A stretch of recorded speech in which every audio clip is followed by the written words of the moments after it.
ಕಲ್ಪವೃಕ್ಷೋಷ್ಣುತೀರ್ಥಶ್ಚ ಕಾಮಧುಕ್ ಚಿಂತಾಮಣಿರ್ವಿಷ್ಣುತೀರ್ಥೋ ಯತೀಂದ್ರಃ ಸರ್ವಕಾಮದಃ. ಶ್ರೀ ಗುರುಭ್ಯೋ ನಮಃ. ಹರಿ ಓಂ. ಅಧಿಕ ಜ್ಯೇಷ್ಠ ಮಾಸದ ಅಂಗವಾಗಿ ವಿಷ್ಣುತೀರ್ಥರ ಸನ್ನಿಧಾನದಲ್ಲಿ ನಡೀತಾ ಇರುವಂತಹ ಈ ಒಂದು ನಿರಂತರ ಭಾಗವತ ಜ್ಞಾನಯಜ್ಞದಲ್ಲಿ ಇಲ್ಲಿ ತನಕ ನಾವು ಒಟ್ಟು 9 ಸ್ಕಂದಗಳ ಚಿಂತನೆ ಮುಗಿಸಿದ್ದೇವೆ. ನಿನ್ನೆ 10ನೇ ಸ್ಕಂದದ ಪೂರ್ವಾರ್ಧದ ಚಿಂತನೆ, ಕಂಸನ ಸಂಹಾರದ ತನಕ ಚಿಂತನೆಯನ್ನು ನಡೆಸಿದ್ದೇವೆ. ಇಂದಿನಿಂದಾಗಿ ದಶಮಸ್ಕಂದದ ಉತ್ತರಾರ್ಧದ ಚಿಂತನೆ ಪ್ರಾರಂಭ ಆಗಲಿದೆ. ಅದನ್ನು ನಡೆಸಿಕೊಳ್ಳಿಕ್ಕೆ ಬಂದಂಥವರು ನಮ್ಮ ಸಮಾಜದ ಹಿರಿಯ ವಿದ್ವಾಂಸರಾದಂತಹ ಆಯನೂರು ಮಧುಸೂದನಾಚಾರ್ಯರವರು. ಆಚಾರ್ಯರು ಮೂಲತಃ ಉಡುಪಿಯ ಹತ್ತಿರದ ಆಯನೂರು ಪ್ರಾಂತ್ಯದವರು. ಮುಂಬಯಿಯ ಸತ್ಯಧ್ಯಾನ ವಿದ್ಯಾಪೀಠದಲ್ಲಿ ನಿರಂತರವಾಗಿ ಅಧ್ಯಯನವನ್ನು ಮಾಡಿ, ಸುಧಾಂತ ಅಧ್ಯಯನವನ್ನು ಮಾಡಿ, ನಂತರ ಸುಮಾರು ಕಳೆದ 35-40 ವರ್ಷಗಳಿಂದ ನಿರಂತರ ಪಾಠ ಪ್ರವಚನ ಬೆಂಗಳೂರಿನಲ್ಲಿ ಇದ್ದುಕೊಂಡು ಪ್ರತಿಯೊಂದು ಬಡಾವಣೆಗಳ ಮಟ್ಟದಲ್ಲೂ ಕೂಡ ನಿರಂತರವಾಗಿ ಪಾಠ ಪ್ರವಚನ, ಅನೇಕ ರೀತಿಯಾದಂತಹ ಯಾಜ್ಞಿಕ ಕಾರ್ಯಗಳು, ಹೀಗೆ ಒಟ್ಟಿನಲ್ಲಿ ತಮ್ಮ ಇಡೀ ಜೀವನವನ್ನು ವ್ಯಾಸರ ಸೇವೆಗೆ, ಮಧ್ವರ ಸೇವೆಗೆ ಅಂತ ಮೀಸಲಿಟ್ಟಂತಹ ಹಿರಿಯ ಜ್ಞಾನಿಗಳು. ಅಂತಹ ಆಚಾರ್ಯರು ಪ್ರಸ್ತುತ ಉಡುಪಿಯಲ್ಲಿ ನೆಲೆಸಿದ್ದಾರೆ. ಅಲ್ಲಿ ಇದ್ದುಕೊಂಡು ಮತ್ತೆ ನಿರಂತರ ಪಾಠ ಪ್ರವಚನ, ಹೀಗೆ ಹಿರಿಯರಾದಂತಹ ಆಚಾರ್ಯರು ತಮ್ಮ ಅನೇಕ ಬಿಡುವಿಲ್ಲದ ಸಂದರ್ಭದಲ್ಲೂ ಕೂಡ ಸಮಯ ಮಾಡಿಕೊಂಡು ವಿಷ್ಣುತೀರ್ಥರ ಮೇಲಿನ ಭಕ್ತಿಯಿಂದಾಗಿ ಕ್ಷೇತ್ರಕ್ಕೆ ಆಗಮಿಸಿದ್ದಾರೆ. ಅಂತಹ ಆಚಾರ್ಯರಿಗೆ ನಮ್ಮ ನಿಮ್ಮೆಲ್ಲರ ಪೂರ್ವಕವಾಗಿ ಭಕ್ತಿ ಸಾಷ್ಟಾಂಗ ನಮಸ್ಕಾರ ಪೂರ್ವಕ ಸ್ವಾಗತ.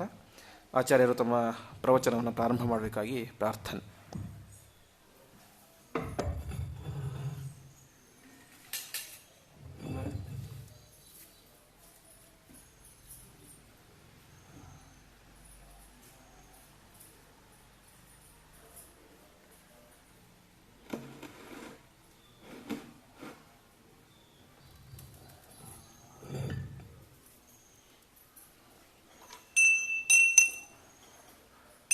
ಜಯತಿ ಹರಿರಚಿಂತ್ಯಃ ಸರ್ವದೇವೈಕವಂದ್ಯಃ ಪರಮಗುರುರಭೀಷ್ಟಾವಾಪ್ತಿದ ಸಜ್ಜನಾನಾಂ ನಿಖಿಲಗುಣಗಣಾರ್ಣೋ ನಿತ್ಯನಿರ್ಮುಕ್ತದೋಷಃ ಸರಸಿಜನಯನೋऽಸೌ ಶ್ರೀಪತಿರ್ಮಾನದೋ ನಃ.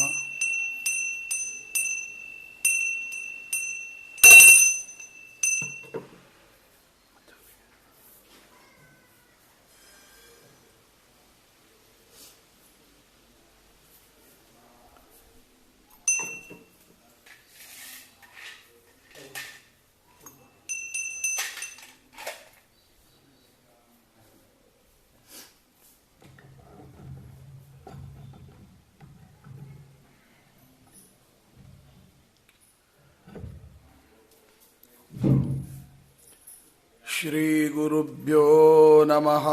ಹರಿ ಓಂ. ಸಚ್ಚಾಸ್ತ್ರೋದಿತಾ ವರ್ತ್ಮನಾ ಪದಮಿದಂ ಧ್ಯಾಯನ್ಮದಂಕಂಕಿತಾಃ ಮನ್ಮಂತ್ರಂ ಜಪ ಶಾಸ್ತ್ರ ಸಂಪದಮತೋ ದಾಸ್ಯಾಮಿ ಭಾಗ್ಯೈ ಸಹ ತತ್ತತ್ವಾನ್ಯಪಿ ಬೋಧಯಾಮಿ ತದನು ಪ್ರಾಪ್ಯೋ ಮದಂಗ್ರಿರ್ಭವೇತ್ ಇತ್ಯಾಘೋಷಯತೀವ ಯಃ ಕರಚಯೈಃ ತಂ ವಾಜಿವಕ್ತ್ರಂ ಭಜೇ. ಸಿಂಜನ್ನೂಪುರ ಶೋಭಿಪಾದಕಮಲಾಂ ಮಂದಸ್ಮಿತೋದ್ಯನ್ಮುಖೀಂ ಕಂಜಾಕ್ಷಿಂ ಕುಚಭಾರಭೀರುವಿಲಸನ್ಮದ್ಯಾಂ ಲಸತ್ಕಂಕಣಾಂ ಶಂಭುವಾದ್ಯೈಃ ಪರಿಸೇವಿತಾಂ ಸುವಚಸಾಂ ಜಾಂಬೂನದಾಲಂಕೃತಾಂ ಅಂಬಾಂ ತಾಂ ಪ್ರಣತೋಸ್ಮಿ ಕೃಷ್ಣರಮಣೀಂ ಲಂಬಾಲಕಾಂ ರುಕ್ಮಿಣೀಂ. ಯಸ್ಯ ತ್ರೀಣ್ಯುದಿತಾನಿ ವೇದವಚನೆ ರೂಪಾಣಿ ದಿವ್ಯಾನ್ಯಲಂ ಬಟ್ ತದ್ದರ್ಶನಮಿತ್ತಮೇವ ನಿಹಿತಂ ದೇವಸ್ಯ ಭರ್ಗೋ ಮಹತ್. ವಾಯೋ ರಾಮವಚೋ ನಯಂ ಪ್ರಥಮಕಂ ಪೃಕ್ಷೋದ್ವಿತೀಯಂ ವಪುಃ ಮಧ್ವೋ ಯತ್ತು ತೃತೀಯಮೇತದಮುನಾ ಗ್ರಂಥಃ ಕೃತಃ ಕೇಶವೇ ಭವತಿ ಯದನುಭಾವಾತ್ ಏಡಮೂಕೋಪಿ ವಾಗ್ಮೀ ಜಡಮತಿರಪಿ ಜಂತುರ್ಜಾಯತೆ ಪ್ರಾಜ್ಞಮೌಲಿಃ ಸಕಲವಚನಚೇತೋ ದೇವತಾ ಭಾರತೀ ಸಾ ಮಮ ವಚಸಿ ನಿದತ್ತಾಂ ಸನ್ನಿಧಿಂ ಮಾನಸೇ ಚ. ನಮೋऽस्तु ತಾತ್ವಿಕಾ ದೇವಾಃ ವಿಷ್ಣುಭಕ್ತಿಪರಾಯಣಾಃ ಧರ್ಮಮಾರ್ಗೇ ಪ್ರೇರಯन्तु ಭವಂತಃ ಸರ್ವ ಏವ ಹಿ. ನೌಮಿ ನ್ಯಾಯಸುಧಾಧಿಕೃಜ್ಜಯಮುನೀನ್ ಶ್ರೀಪಾದರಾಟ್ಸನ್ಮಣೀನ್ ವ್ಯಾಸಾರ್ಯಾನ್ ವಿವಿಧಾಗಮಾಬ್ಧಿವಿಹರಾನ್ ಶ್ರೀವಾದಿರಾಜಾನಪಿ ವಂದೇ ಹಂಸವರಾನ್ ರಘೂತ್ತಮಗುರೂನ್ ವೈದಗ್ಧ್ಯವಾರಾಂ ನಿಧೀನ್ ಶ್ರೀಸತ್ಯವ್ರತ ರಾಘವೇಂದ್ರ ಮುನಿಪಾನ್ ಸದ್ಬೋಧಸಧ್ಯಾನಪಾನ್ ರಂಗೋತ್ತುಂಗತರಂಗಮಂಗಲಕರ ಶ್ರೀತುಂಗಭದ್ರಾತಟ ಪ್ರತ್ಯಸ್ತದ್ಬಿಜಪುಂಗವಾಲಯ ಸನ್ಮಂತ್ರಾಲಯಾಕ್ಷ್ಯೇ ಪುರೇ ನವ್ಯೇಂದ್ರೋಫಲನೀಲಭವ್ಯಕರಸದ್ಬೃಂದಾವನಾಂತರ್ಗತಃ ಶ್ರೀಮತ್ಸದ್ಗುರುರಾಘವೇಂದ್ರಯತಿರಾಟ್ ಕುರ್ಯಾದ್ಧ್ರುವಂ ಮಂಗಲಂ. ವಿದ್ಯಾಯಾಂ ವಿಬುಧಾಚಾರ್ಯಂ ವೇದಜ್ಞಾನಾಬ್ಧಿಚಂದಿರಂ ದುರ್ಮತಧ್ವಾಂತಮಾರ್ತಾಂಡಂ ಸತ್ಯಧ್ಯಾನಮುನಿಂ ಭಜೆ. ಸತ್ಯಾಭಿಜ್ಞಕರಾಬ್ಜೋತ್ಥಾನ್ ಪಂಚಾಶದ್ವರ್ಢಪೂಜಕಾನ್ ಸತ್ಯಪ್ರಮೋದತೀರ್ಥಾರ್ಯಾನ್ ನೌಮಿ ನ್ಯಾಯಸುಧಾರತಾನ್. ವಿದ್ಯಾಪೀಠವಿದಾತಾರಂ ವಿದ್ಯಾವಾರಿಧಿ ಚಂದಿರಂ ವಿದ್ಯಾರ್ಥಿವತ್ಸಲಂ ವಂದೇ ಮಹಾವ್ಯಾಘ್ರಗುರುಂ ಭಜೆ. ಶ್ರೀಗುರುಭ್ಯೋ ನಮಃ. ಹರಿ ಓಂ.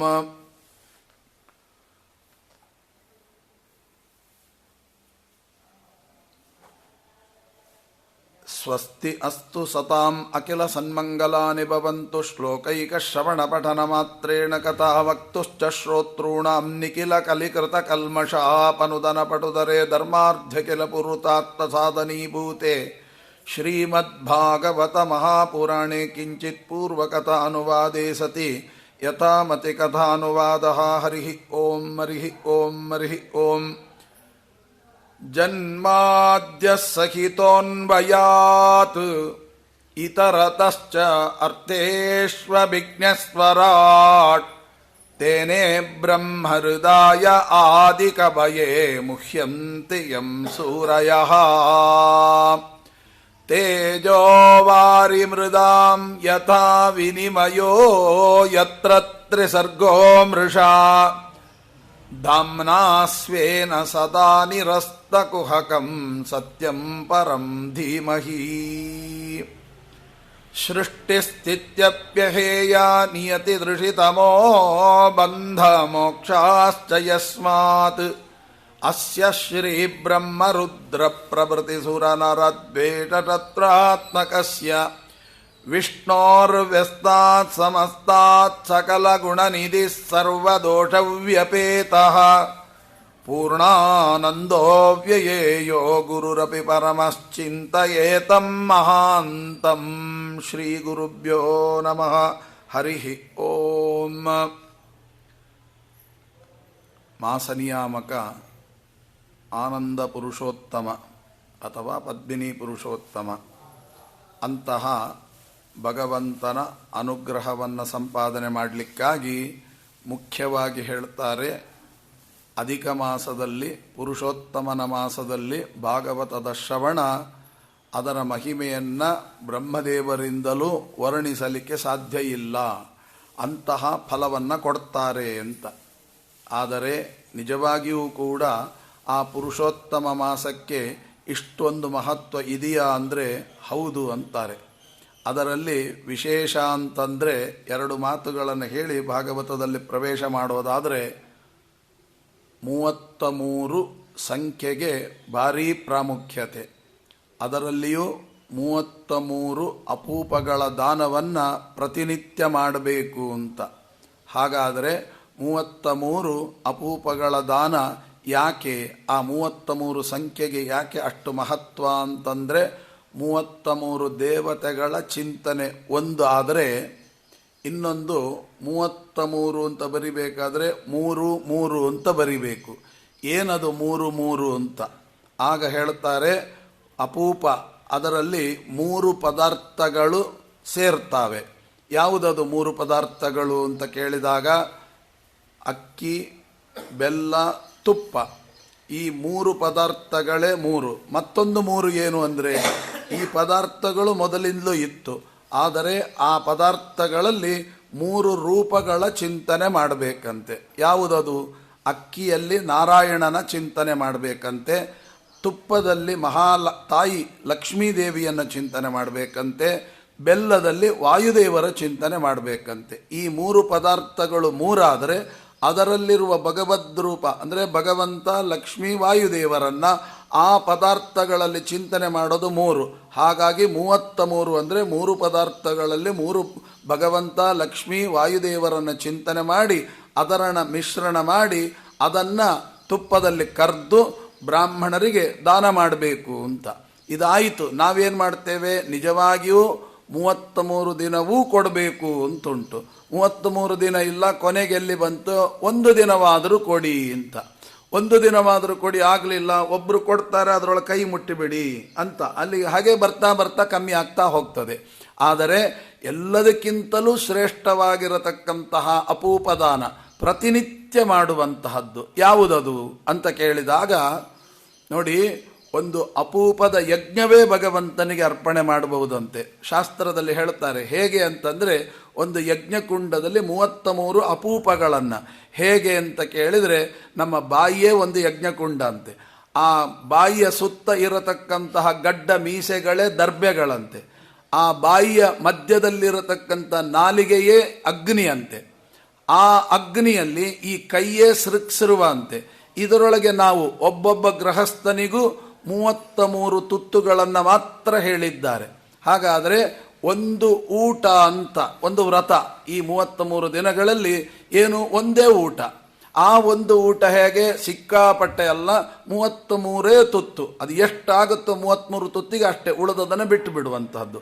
ಹಾಗೆ ಆ ಒಂದೊಂದು ತುತ್ತುಗಳು ಕೂಡ ಈ 33 ಭಗವದ್ರೂಪಗಳ ಚಿಂತನೆಯನ್ನು ಮಾಡುತ್ತಾ ಆ ಒಂದೊಂದು ತುತ್ತು ಈ ಬಾಯಿ ಎಂಬತಕ್ಕಂಥ ಯಜ್ಞಕುಂಡದಲ್ಲಿ ನಾನು ಆಹುತಿ ಕೊಡ್ತಾ ಇದ್ದೇನೆ ಅಂತ 33 ತುತ್ತುಗಳಲ್ಲಿ 33 ಭಗವದ್ರೂಪಗಳ ಚಿಂತನೆ ಮಾಡಿದರೆ ಅದು ಪ್ರತಿನಿತ್ಯ ಬಿಂಬರೂಪನಾದ ಪರಮಾತ್ಮನಿಗೆ ಡೈರೆಕ್ಟ್ ಆಗಿ 33 ಅಪೂಪಗಳ ದಾನ ಮಾಡಿದ ಪುಣ್ಯ ಅಂತ ಮಾಸ ಮಹಾತ್ಮೆಯಲ್ಲಿ ಬರುತ್ತೆ, ಅಧಿಕ ಮಾಸ ಮಹಾತ್ಮೆಯಲ್ಲಿ. ಹಾಗಾಗಿ ಇಂಥದ್ದನ್ನು ಅವಶ್ಯವಾಗಿ ಮಾಡ್ಬೋದು. ದೇವರು ಕೊಟ್ಟಿದ್ದಾನೆ, ದುಡ್ಡು ಖರ್ಚಿಲ್ಲ, ಹೀಗೆ ಅಪೂಪದಾನವನ್ನು ಮಾಡಬೇಕಂತೆ. ಆ 33ಕ್ಕೆ ಏನು ಮಹತ್ವ ಅಂತ ಕೇಳಿದರೆ ಎರಡೇ ಮಾತಿನ ತುಂಬ ಇದೆ. 2 ಮಾತಿನಲ್ಲಿ ಬಿಡಿಸಿಕೊಡೋದಾದರೆ, ಮೊದಲು ಭಗವಂತನ ಗುಣಗಳನ್ನು ನಾವು ಗುಣಿಸ್ತಾ ಹೋಗಬೇಕಂತೆ. ಹೇಗೆ ಗುಣಿಸೋದು ಅಂತ, ಒಂದು ಗುಣದಲ್ಲಿ ಅನಂತ ಗುಣ ಇದೆಯಂತೆ, ಆ ಗುಣದಲ್ಲಿ ಅನಂತ ಗುಣ ಇದೆ, ಆ ಗುಣದಲ್ಲಿ ಅನಂತ ಗುಣ, ಒಂದೊಂದು ಗುಣದಲ್ಲಿ ಅನಂತ ಅನಂತ ಅನಂತ ಅನಂತ ಅಂತ ಗುಣಿಸ್ತಾ ಹೋದರೆ ಅವನು ತಲೆಬುಡ ಅರ್ಥ ಆಗೋದಿಲ್ಲ. ಹಾಗೆ ಮಾಡಿದರೆ ಏನಾಗುತ್ತೆ, ಆ ದೇವರಲ್ಲಿ ಒಂದೊಂದು ಗುಣಗಳನ್ನು ಗುಣಾಕಾರ ಮಾಡ್ತಾ ಹೋದರೆ ನಿಮಗೇನಾಗುತ್ತೆ, ಭಗವಂತನಲ್ಲಿ ಪ್ರೀತಿ ಹುಟ್ಟುತ್ತೆ. ಇಂಥ ದೊಡ್ಡ ಭಗವಂತ ಅಂತ ನಮಗೆ ಅವನಲ್ಲಿ ಪ್ರೀತಿ ಅಂದರೆ ಭಕ್ತಿ ಹುಟ್ಟುತ್ತಲ್ವಾ. ಅದು ಹೇಗೆ ಅಂತಂದರೆ, ಲೌಕಿಕದಲ್ಲಿ ನೋಡಿದರೆ 33 ಇದೆಯಲ್ವಾ, ಆ 3ನ್ನು 3ರಿಂದ ಗುಣಿಸ್ರಿ, 3ನ್ನು 3ರಿಂದ ಗುಣಿಸ್ರಿ, ಎಷ್ಟು ಬರುತ್ತೆ, 9 ಬರುತ್ತೆ. ಅದೇ ಆ ಭಗವಂತನಲ್ಲಿ ಪ್ರೀತಿಯೇ 9. ಭಕ್ತಿಶ್ಚೇನ್ ನವಲಕ್ಷಣ ಅಂತ, ಶ್ರವಣಂ, ಕೀರ್ತನಂ, ವಿಷ್ಣೋಃ ಸ್ಮರಣಂ, ಪಾದಸೇವನಂ, ಅರ್ಚನಂ, ವಂದನಂ, ದಾತ್ಯಂ, ಸಖ್ಯಂ, ಆತ್ಮನಿವೇದ. ಅಲ್ಲಿಗೆ 3ನ್ನು 3ರಲ್ಲಿ ಗುಣಿಸಿದರೆ 9 ಭಕ್ತಿ. ಎಷ್ಟು ಭಗವಂತನ ಗುಣಗಳನ್ನ ಮಲ್ಟಿಪ್ಲೈ ಮಾಡ್ತಾ ಹೋಗಿ, ಆಗ ನಿಮಗೆ ಭಗವಂತನಲ್ಲಿ ಭಕ್ತಿ ಮೂಡುತ್ತೆ. ಹೌದು, ಭಕ್ತಿ ಮೂಡುತ್ತೆ. ಹೌದು, ಏನು ಮಾಡಬಹುದು, ಭಕ್ತಿ ಮೂಡಿದರೆ ನಮಗೇನು ಲಾಭ ಅಂತ ಕೇಳಿದರೆ ನಮ್ಮ ಒಳಗಿರತಕ್ಕಂಥದ್ದು ಹೋಗುತ್ತೆ, ನಮ್ಮ ಸಾಧನೆಗೆ ಪ್ರತಿಬಂಧಕವಾಗಿರತಕ್ಕಂಥದ್ದು ಇದೆ, ಅದು ಹೋಗುತ್ತೆ. ಏನು ಮಾಡಬೇಕು? ಕೂಡಿಸ್ರಿ ಅಂದರು. ಗುಣಾಕಾರ ಆಯ್ತಲ್ಲ, ಈ ಕೂಡಿಸ್ರಿ ಅಂತ. 3 3ರಲ್ಲಿ ಕೂಡಿಸಿದರೆ 6 ಆಗುತ್ತೆ. ಒಳಗಡೆಗೆ ಸಾಧನೆಗೆ ಪ್ರತಿಬಂಧಕವಾದದ್ದು 6: ಕಾಮ, ಕ್ರೋಧ, ಮೋಹ, ಲೋಭ, ಮದ, ಮಾತ್ಸರ್ಯ.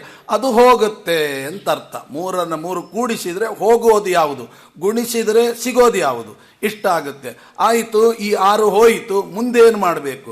ಗುಣಾಕಾರ ಆಯಿತು, ಕೂಡಿಸಿ ಆಯಿತು, ಇನ್ನು ಕಳಿಯೋದು. 3ರಿಂದ ಕಳೆದ್ರೇನು? 0. ಅಂದರೆ ಈ ಪ್ರಪಂಚ ನಮಗೆ ಯಾವ ಬಂಧನವೂ ಆಗೋದಿಲ್ಲ. 0 ಅಂದರೆ ಯಾವ ಬಂಧನಕ್ಕೆ ಒಳಗಾಗದಂತೆ ನಾವು ನಿರ್ಲಿಪ್ತರಾಗಬಹುದು ಅಂತನ್ನೋದು. ಮುಂದೆ ಆ ನಿರ್ಲಿಪ್ತತೆ ಬಂದ ಮೇಲೆ ಮುಂದೆ ಏನು ಮಾಡಬೇಕು? ಪುರುಷೋತ್ತಮನ್ನ ಪಡೆಯೋದು. ಆ ಪುರುಷೋತ್ತಮನ ಪಡೆಯೋದು ಹೇಗೆ? ಆ 3ರಲ್ಲಿ ಭಾಗಿಸ್ರಿ.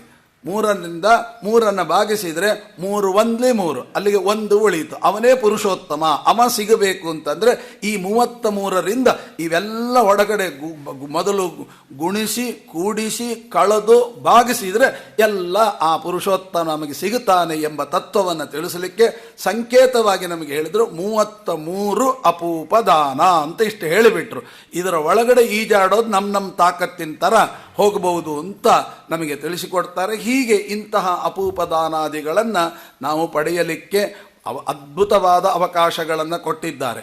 ಈ ಒಂದು ಜ್ಯೇಷ್ಠ ಮಾಸದಲ್ಲಿ ಬರತಕ್ಕಂತಹ ಅಧಿಕ ಮಾಸ ಎಷ್ಟು ದೊಡ್ಡ ಫಲವನ್ನು ಕೊಡುತ್ತೆ ಅಂತಂದರೆ ಅದಕ್ಕೆ ಹೇಳ್ತಾರೆ, ಜ್ಯೇಷ್ಠ ಮಾಸದ ಅಧಿಕ ಮಾಸದಲ್ಲಿ ಯಾರು ಪುರುಷೋತ್ತಮ ಮಾಸದ ಧರ್ಮಾಚರಣೆಯನ್ನು ಮಾಡ್ತಾನೆ ಅವನಿಗೆ ಅಧಿಕ ಮಾಸ ಮಹಾತ್ಮೆಯಲ್ಲಿ ಹೇಳ್ತಾರೆ. ಜ್ಯೇಷ್ಠ ಮಾಸದ ಒಂದೊಂದು ಮಾಸದ ಅಧಿಕ ಮಾಸಕ್ಕೂ ಕೂಡ ಒಂದೊಂದು ಫಲ ಹೇಳ್ತಾರೆ.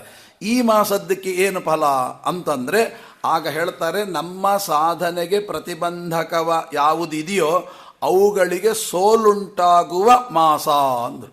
ಅಂದರೆ ಜ್ಯೇಷ್ಠ ಮಾಸದಲ್ಲಿ ಬರತಕ್ಕಂಥ ಅಧಿಕ ಮಾಸದ ಆಚರಣೆ ಮಾಡಿದರೆ ನಮ್ಮ ಸಾಧನೆಗೆ ತೊಂದರೆ ಕೊಡುವವರ ಸೋಲು ಉಂಟಾಗುತ್ತೆ ಅಂತಂದರು. ಹಾಗಾದರೆ ಸೋಲು ಉಂಟಾಗುತ್ತೆ ಅಂದರೆ ಈ ಸಂವತ್ಸರದ ವೈಶಿಷ್ಟ್ಯ ಏನು ಹಾಗಾದರೆ ಅಂತಂದರೆ ಅದಕ್ಕೆ ಹೇಳ್ತಾರೆ, ಈ ಸಂವತ್ಸರದ ಹೆಸರೇ ಪರಾಭವ ನಾಮ ಸಂವತ್ಸರ. ಪರಾಭವ ಅಂದ್ರೇನು? ಸೋಲು ಅಂತ ಅರ್ಥ. ಯಾರ ಸೋಲು? ನಮ್ಮ ಸೋಲಲ್ಲ. ಅಧಿಕ ಮಾಸವನ್ನು ಚೆನ್ನಾಗಿ ಆಚರಣೆ ಮಾಡಿ ಭಾಗವತ ಕೇಳಿದರೆ ನಮ್ಮ ಸಾಧನೆಗೆ ಪ್ರತಿಬಂಧಕ ಯಾರೋ ಅವರ ಸೋಲಾಗುತ್ತೆ ಅಂತ ಅರ್ಥ. ಹಾಗಾಗಿ ಪರಾಭವ ನಾಮ ಸಂವತ್ಸರದ ಅಧಿಕ ಮಾಸ ಹೇಳಿ ಮಾಡಿಸಿದಂತಹ ಅದ್ಭುತವಾದ ಸಾಧಕ ಪ್ರಪಂಚಕ್ಕೆ ಅತೀ ಹೇಳಿ ಮಾಡಿಸಿರತಕ್ಕಂಥ ಮಾಸ ಅಂತ ನಾವು ಚಿಂತನೆ ಮಾಡಬಹುದು.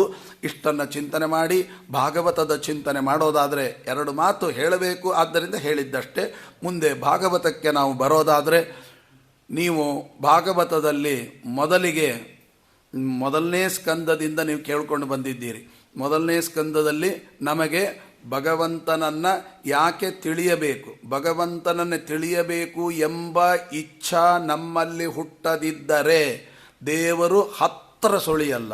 ಮೊದಲು ನಮಗೆ ಭಗವಂತನನ್ನು ಕಾಣಬೇಕು, ತಿಳಿಯಬೇಕು ಎಂಬ ಇಚ್ಛಾ ಮೊದಲು ಹುಟ್ಟಬೇಕು.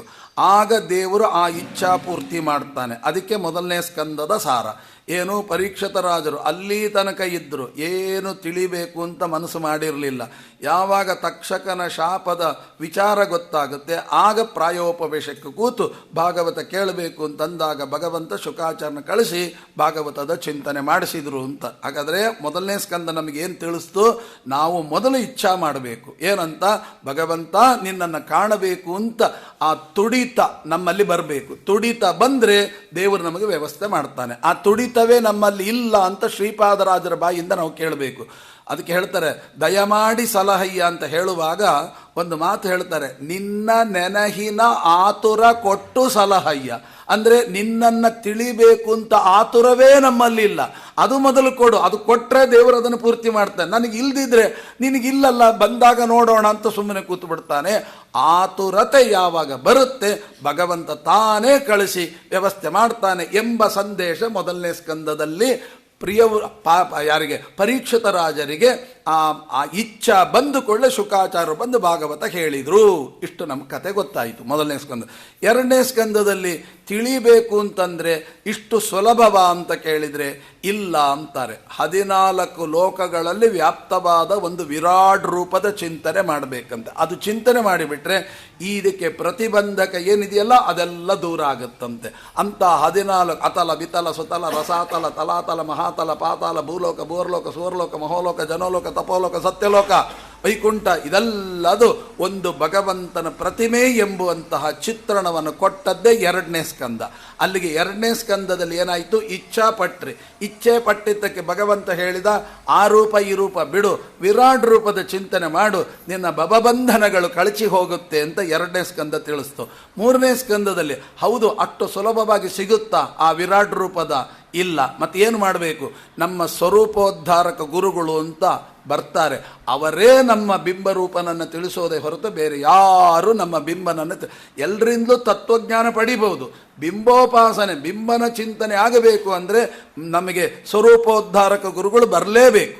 ಇಲ್ದಿರ ಬಿಂಬನನ್ನು ಯಾರಿಗೂ ತಿಳಿಸಲಿಕ್ಕಾಗೋದಿಲ್ಲ. ಇಲ್ದಿದ್ರೆ ನೋಡಿ ಜಗನ್ನಾಥದಾಸರು ವಿಜಯರಾಯರ ಹತ್ರ ಬಂದು ಬೇಡಿದಾಗ ಅವರೇ ಅನುಗ್ರಹ ಮಾಡಬಹುದಾಗಿತ್ತು, ಅಂತಹ ಸಾಮರ್ಥ್ಯ ಇತ್ತು. ಆದರೂ ಜಗನ್ನಾಥದಾಸನ ಇಲ್ಲಪ್ಪ ಗೋಪಾಲದಾಸರ ಹತ್ರ ಹೋಗು ನಿನ್ನ ಉದ್ಧಾರ ಆಗುತ್ತೆ ಅಂತ ಯಾಕೆ ಕಳಿಸಿದ್ರು? ಯಾಕೆ ಅಂದರೆ ನಾನು ಉಪದೇಶ ಮಾಡಲಿಕ್ಕೆ ಅರ್ಹನಾಗಿದ್ದರೂ ಕೂಡ ನಿನ್ನ ಬಿಂಬೋಪಾಸನೆಯನ್ನು ತಿಳಿಸುವಂಥ ವ್ಯಕ್ತಿ ಯಾರು ಅಂದರೆ ನಿನ್ನ ಸ್ವರೂಪೋದ್ಧಾರ, ಅವರು ಯಾರು ಗೋಪಾಲದ, ಅವರ ಹತ್ರ ಹೋಗಬೇಕು ಅಂತ. ಹಾಗೆ ಈ ಮೂರನೇ ಸ್ಕಂದ ತಿಳಿಸದೆ ವಿದುರ ಉದ್ಧವನ ಹತ್ರ ಬಂದು ಕೇಳ್ತಾನೆ. ಎಷ್ಟು ಹೇಳಿದರೂ ಕೂಡ ಎಲ್ಲ ಕತೆ ಹೇಳ್ತಾನೆ ಹೊರತು ತತ್ವ ಹೇಳೋದಿಲ್ಲ. ಅದನ್ನು ಹೇಳು ಅಂತ ಕೇಳಿದಾಗ ಕೊಟ್ಟಂಥ ಉತ್ತರ ಮೈತ್ರೇಯರ ಹತ್ರ ಹೋಗು, ಅವರು ನಿನಗೆ ತತ್ವೋಪದೇಶ ಮಾಡ್ತಾರೆ ಅಂತ. ಹೀಗಾಗಿ ವಿದುರನಿಗೆ ಮೈತ್ರೇಯರ ಮುಖಾಂತರವೇ ತತ್ವಜ್ಞಾನೋಪದೇಶ ಎಂಬತಕ್ಕಂಥದ್ದು ಬಹಳ ಮುಖ್ಯ. ಆ ತತ್ವಜ್ಞಾನದಲ್ಲಿ ಏನು ಹೇಳ್ತಾರೆ, ಭಗವಂತನೇ ಸಾಧನ ಶರೀರವಿದು ನೀದಯದಿ ಕೊಟ್ಟದ್ದು ಸಾಧಾರಣವಲ್ಲ ಸಾಧುಪ್ರಿಯನೇ, ದೊಡ್ಡ ತತ್ವ.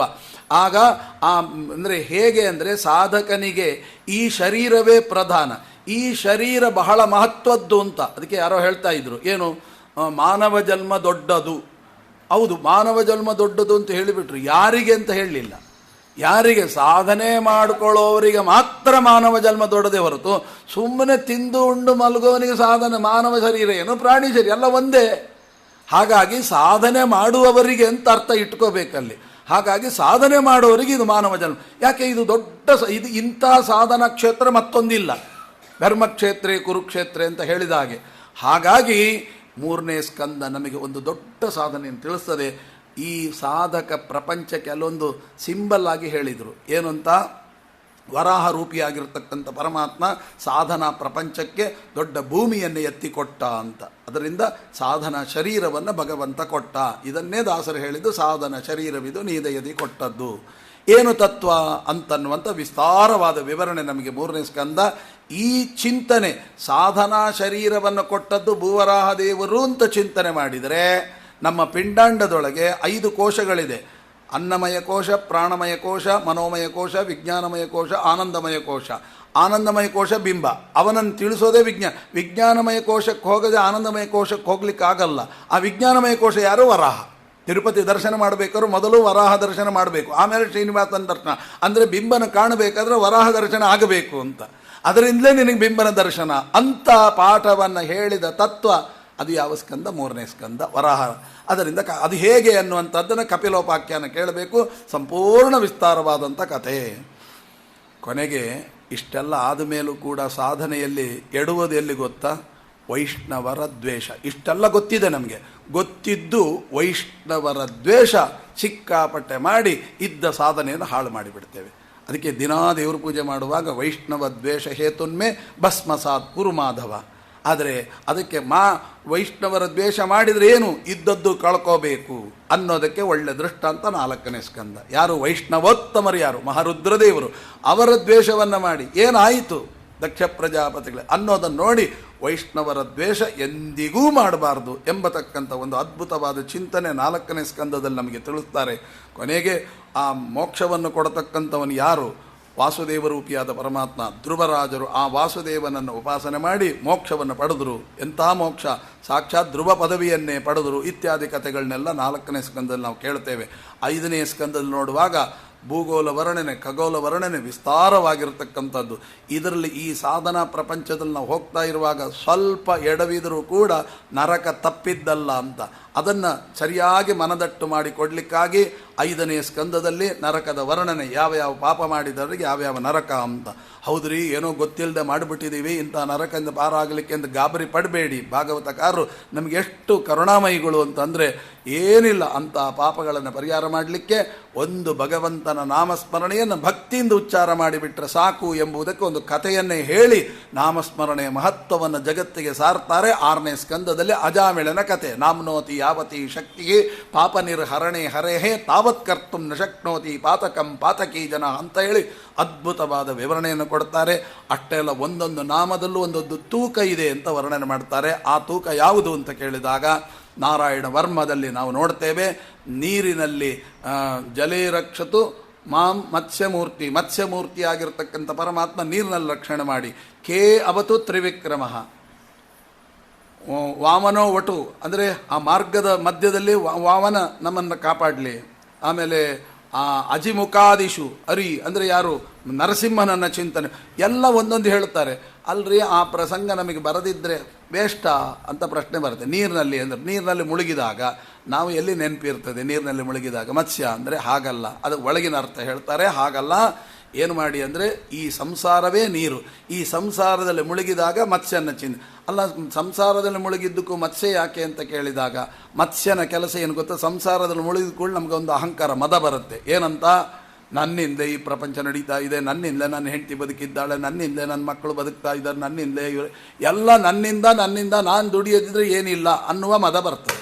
ಆ ಮದವೇ ನಮ್ಮನ್ನು ಸಾಧನೆ ಹಾಳು ಮಾಡಿಬಿಡೋದು. ಹಾಗಾದರೆ ಇಂಥ ಮದವನ್ನು ಹೋಗಲಾಡಿಸುವ ಒಂದು ರೂಪ ಬೇಕಲ್ಲ, ಅದನ್ನೇ ನೀರಿನಲ್ಲಿ ಮತ್ಸ್ಯ ರೂಪನಾದ ಪರಮಾತ್ಮ. ಯಾಕೆ ಮತ್ಸ್ಯ ಅಂದ್ರೇನು? ಮದಂಸ್ಯತಿ ಇತಿ ಮತ್ಸ್ಯ ಅಂತ ಅರ್ಥ. ಆ ಮದವನ್ನು ಹೋಗಲಾಡಿಸುವ ರೂಪ ಅಂತ ಚಿಂತನೆ ಮಾಡಿ. ಆಮೇಲೆ ಆಕಾಶದಲ್ಲಿ ಹಾರುವಾಗ ಅಂದರು, ಆಕಾಶದಲ್ಲಿ ಹಾರುವಾಗ ತ್ರಿವಿಕ್ರಮ, ನಾವು ವಿಮಾನೇ ಹತ್ತಲ್ಲ, ನಮಗೆ ಅಲರ್ಜಿ, ವಿಮಾನ ಅಂದರೆ ಆಗಿ ಬರಲ್ಲ. ಮತ್ತು ಹಂಗಾರೆ ನಾವು ತ್ರಿವಿಕ್ರಮ ಚಿಂತನೆ ಮಾಡಬಾರ್ದಾ? ಮಾಡಬೇಕು. ಹೇಗೆ? ಅವ್ರು ಏನು ಹೇಳಿದರು ಗೊತ್ತುಂಟ? ಮೇಲೆ ಹೋದಾಗ ಅಂದರೆ ಈಗ ನಿಮ್ಮನ್ನು ಯಾರಾದರೂ ಹೊಗಳ್ತಾರೆ, ಏನಂತ, ಆಚಾರ್ಯ ಇತ್ತ ಉಪನ್ಯಾಸ ಇನ್ನೂ ತನಕ ಯಾರೂ ಮಾಡಿಲ್ಲ, ಅಂಥ ದೊಡ್ಡ ವ್ಯಕ್ತಿತ್ವ, ಏನು ಆಗ ಉಬ್ಬುತ್ತಾನೆ, ಎಷ್ಟು ಮೇಲೆ ಹೋಗ್ತಾನೆ ಅಂದರೆ ಅವನಿಗೆ ಗೊತ್ತಿಲ್ಲ, ಅಷ್ಟು ಮೇಲೆ ಹೋಗ್ತಾನೆ. ಆಗ ಎಷ್ಟು ಮೇಲೆ ಹೋಗ್ತೀವೋ ಅಷ್ಟೇ ಕೆಳಗೆ ಬಿದ್ದು ಬಿಡ್ತೀವಿ. ಆಗ ಏನು ಮಾಡಿರಿ? ಅದಕ್ಕೆ ಎಚ್ಚರಿಕೆ ಕೊಟ್ಟರು, ಕೇವತು ತ್ರಿವಿಕ್ರಮ ಅಂತ ಚಿಂತನೆ ಮಾಡಿಬಿಡಿ. ಆ ಹೊಗಳಿದಾಗ ನಿಮ್ಮನ್ನು ಕೆಳಗೆ ಮೆಲ್ಲಗೆ ಇಳಿಸ್ತಾರೆ ಅಂತ ಅರ್ಥ. ಹೀಗೆ ಒಂದೊಂದಕ್ಕೂ ಅರ್ಥವನ್ನು ಹೇಳಿ ನಾಮದ ಮಹತ್ವವನ್ನು ತಿಳಿಸುವ ಸ್ಕಂದ 6ನೇ ಸ್ಕಂದ. ಕೊನೆಗೆ 7ನೇ ಸ್ಕಂದದಲ್ಲಿ ನೀವು ಕಂಡಿದ್ದೀರಿ ನರಸಿಂಹದೇವರ ಅವತಾರ. ಯಾಕೆ ಅಂದರೆ ಈ ಸಾಧನಾ ಪ್ರಪಂಚದಲ್ಲಿ ವಿಘ್ನವನ್ನುಂಟು ಮಾಡತಕ್ಕಂಥ ಅನೇಕ ದೈತ್ಯರಿದ್ದಾರೆ. ಯಾರವರು? ಹಿರಣ್ಯಕಶ್ಯಪು, ಹಿರಣ್ಯಾಕ್ಷರು. ಹಿರಣ್ಯಕಶ್ಯಪು ಅಂದರೆ ಏನು ಗೊತ್ತಾ? ಹಣ ಹಣ ಹಣ ಹಣ ಹಣ ಎಂಬ ವ್ಯಾಮೋಹ ಇದೆಯಲ್ಲ, ದುಡಿ ನಾಳೆ ಸಾಯ್ತೀನಿ ಅಂದರೆ ಇವತ್ತಿನ ತನಕ ದುಡ್ಕೊಂಬರ್ತೀನಿ ಅಂತ ಹೇಳುವ ಒಂದು ಹವ್ಯಾಸ ಇದೆಯಲ್ಲ, ಈ ಹಣದ ವ್ಯಾಮೋಹವೇ ಹಿರಣ್ಯಕಶ್ಯಪು. ಹಿರಣ್ಯಾಕ್ಷ ಅಂದರೆ ಇನ್ನೊಬ್ಬರ ಹಣದ ಮೇಲಿನ ವ್ಯಾಮೋಹ. ನೋಡಿ, ಅವನಿಷ್ಟು ಮಾಡಿಬಿಟ್ಟಿದ್ದಾನೆ ಅಂತ ಹೊಟ್ಟೆ ಉರಿಸ್ಕೊಳ್ಳೋದು, ಅದು ಹಿರಣ್ಯ. ಅಕ್ಷ ಅಂದರೆ ಕಣ್ಣು, ಅವನ ಇನ್ನೊಬ್ಬರ ಸಂಪತ್ತು. ಇವೆರಡು ಏನಿದೆಯಲ್ಲ ನಮ್ಮ ಸಾಧನೆಯನ್ನು ಹಾಳು ಮಾಡೋದು. ಆಗ ಏನು ಮಾಡಬೇಕು? ಇಂಥ ವ್ಯಾಮೋಹ ಬಂದರೆ ನರಸಿಂಹನ ಚಿಂತನೆ ಮಾಡಿಬಿಡಿ, ವರಾಹ ರೂಪನಾದ ಪರಮಾತ್ಮನ ಚಿಂತನೆ ಮಾಡಿಬಿಡಿ. ಇಂಥ ಅದ್ಭುತವಾದ ಒಂದು ಚಿಂತನೆಯನ್ನು ಹೇಳ್ತಾರೆ. ಆ ನರಸಿಂಹ ನಮಗೆ ಸಿಗಬೇಕಾ? ಎಲ್ಲಿ ಸಿಗ್ತಾನೆ? ಅದು ಸಾಮಾನ್ಯ ನರಸಿಂಹ ಸಿಗ್ತಾನೆ, ಉಗ್ರ ನರಸಿಂಹ ಸಿಗಲ್ಲ. ಏನು ಮಾಡಬೇಕು? ಆಗ ಉಗ್ರ ನರಸಿಂಹನನ್ನು ಹತೋಟಿಯಲ್ಲಿ ತಂದಿಟ್ಟುಕೊಂಡವರು ಪ್ರಹ್ಲಾದರಾಜರು. ಅವ್ರನ್ನ ಹಿಡ್ಕೊಂಡ್ಬಿಟ್ರೆ, ನಮ್ಮ ರಾಯರನ್ನ ಹಿಡ್ಕೊಂಡ್ಬಿಟ್ರೆ ನರಸಿಂಹ ಸುಲಭವಾಗಿ ಸಿಗುತ್ತಾನೆ ಎಂಬುದೇ ತತ್ವ 7ನೇ ಸ್ಕಂದದಲ್ಲಿ. ಆಗ ನೀವು ಕೇಳಬಹುದು ಯಾಕೆ ಅಂತ. ಪ್ರಹ್ಲಾದರಾಜರು ಒಂದು ಸಲ ಕೇಳ್ತಾರಂತೆ, ಯಾರನ್ನ? ನರಸಿಂಹದೇವರನ್ನು. ಸ್ವಾಮಿ, ನನ್ನ ಚಿಕ್ಕಪ್ಪನನ್ನು ಹಾಗೂ ನನ್ನ ಅಪ್ಪನನ್ನು ಕೊಲ್ಲಿಕ್ಕೆ ನೀನು ಭಾರೀ ಉಗ್ರ ರೂಪತ ಅಳಿದಿಯಂತೆ, ಅದನ್ನು ನೋಡಬೇಕು ನನಗೆ ಅಂತ.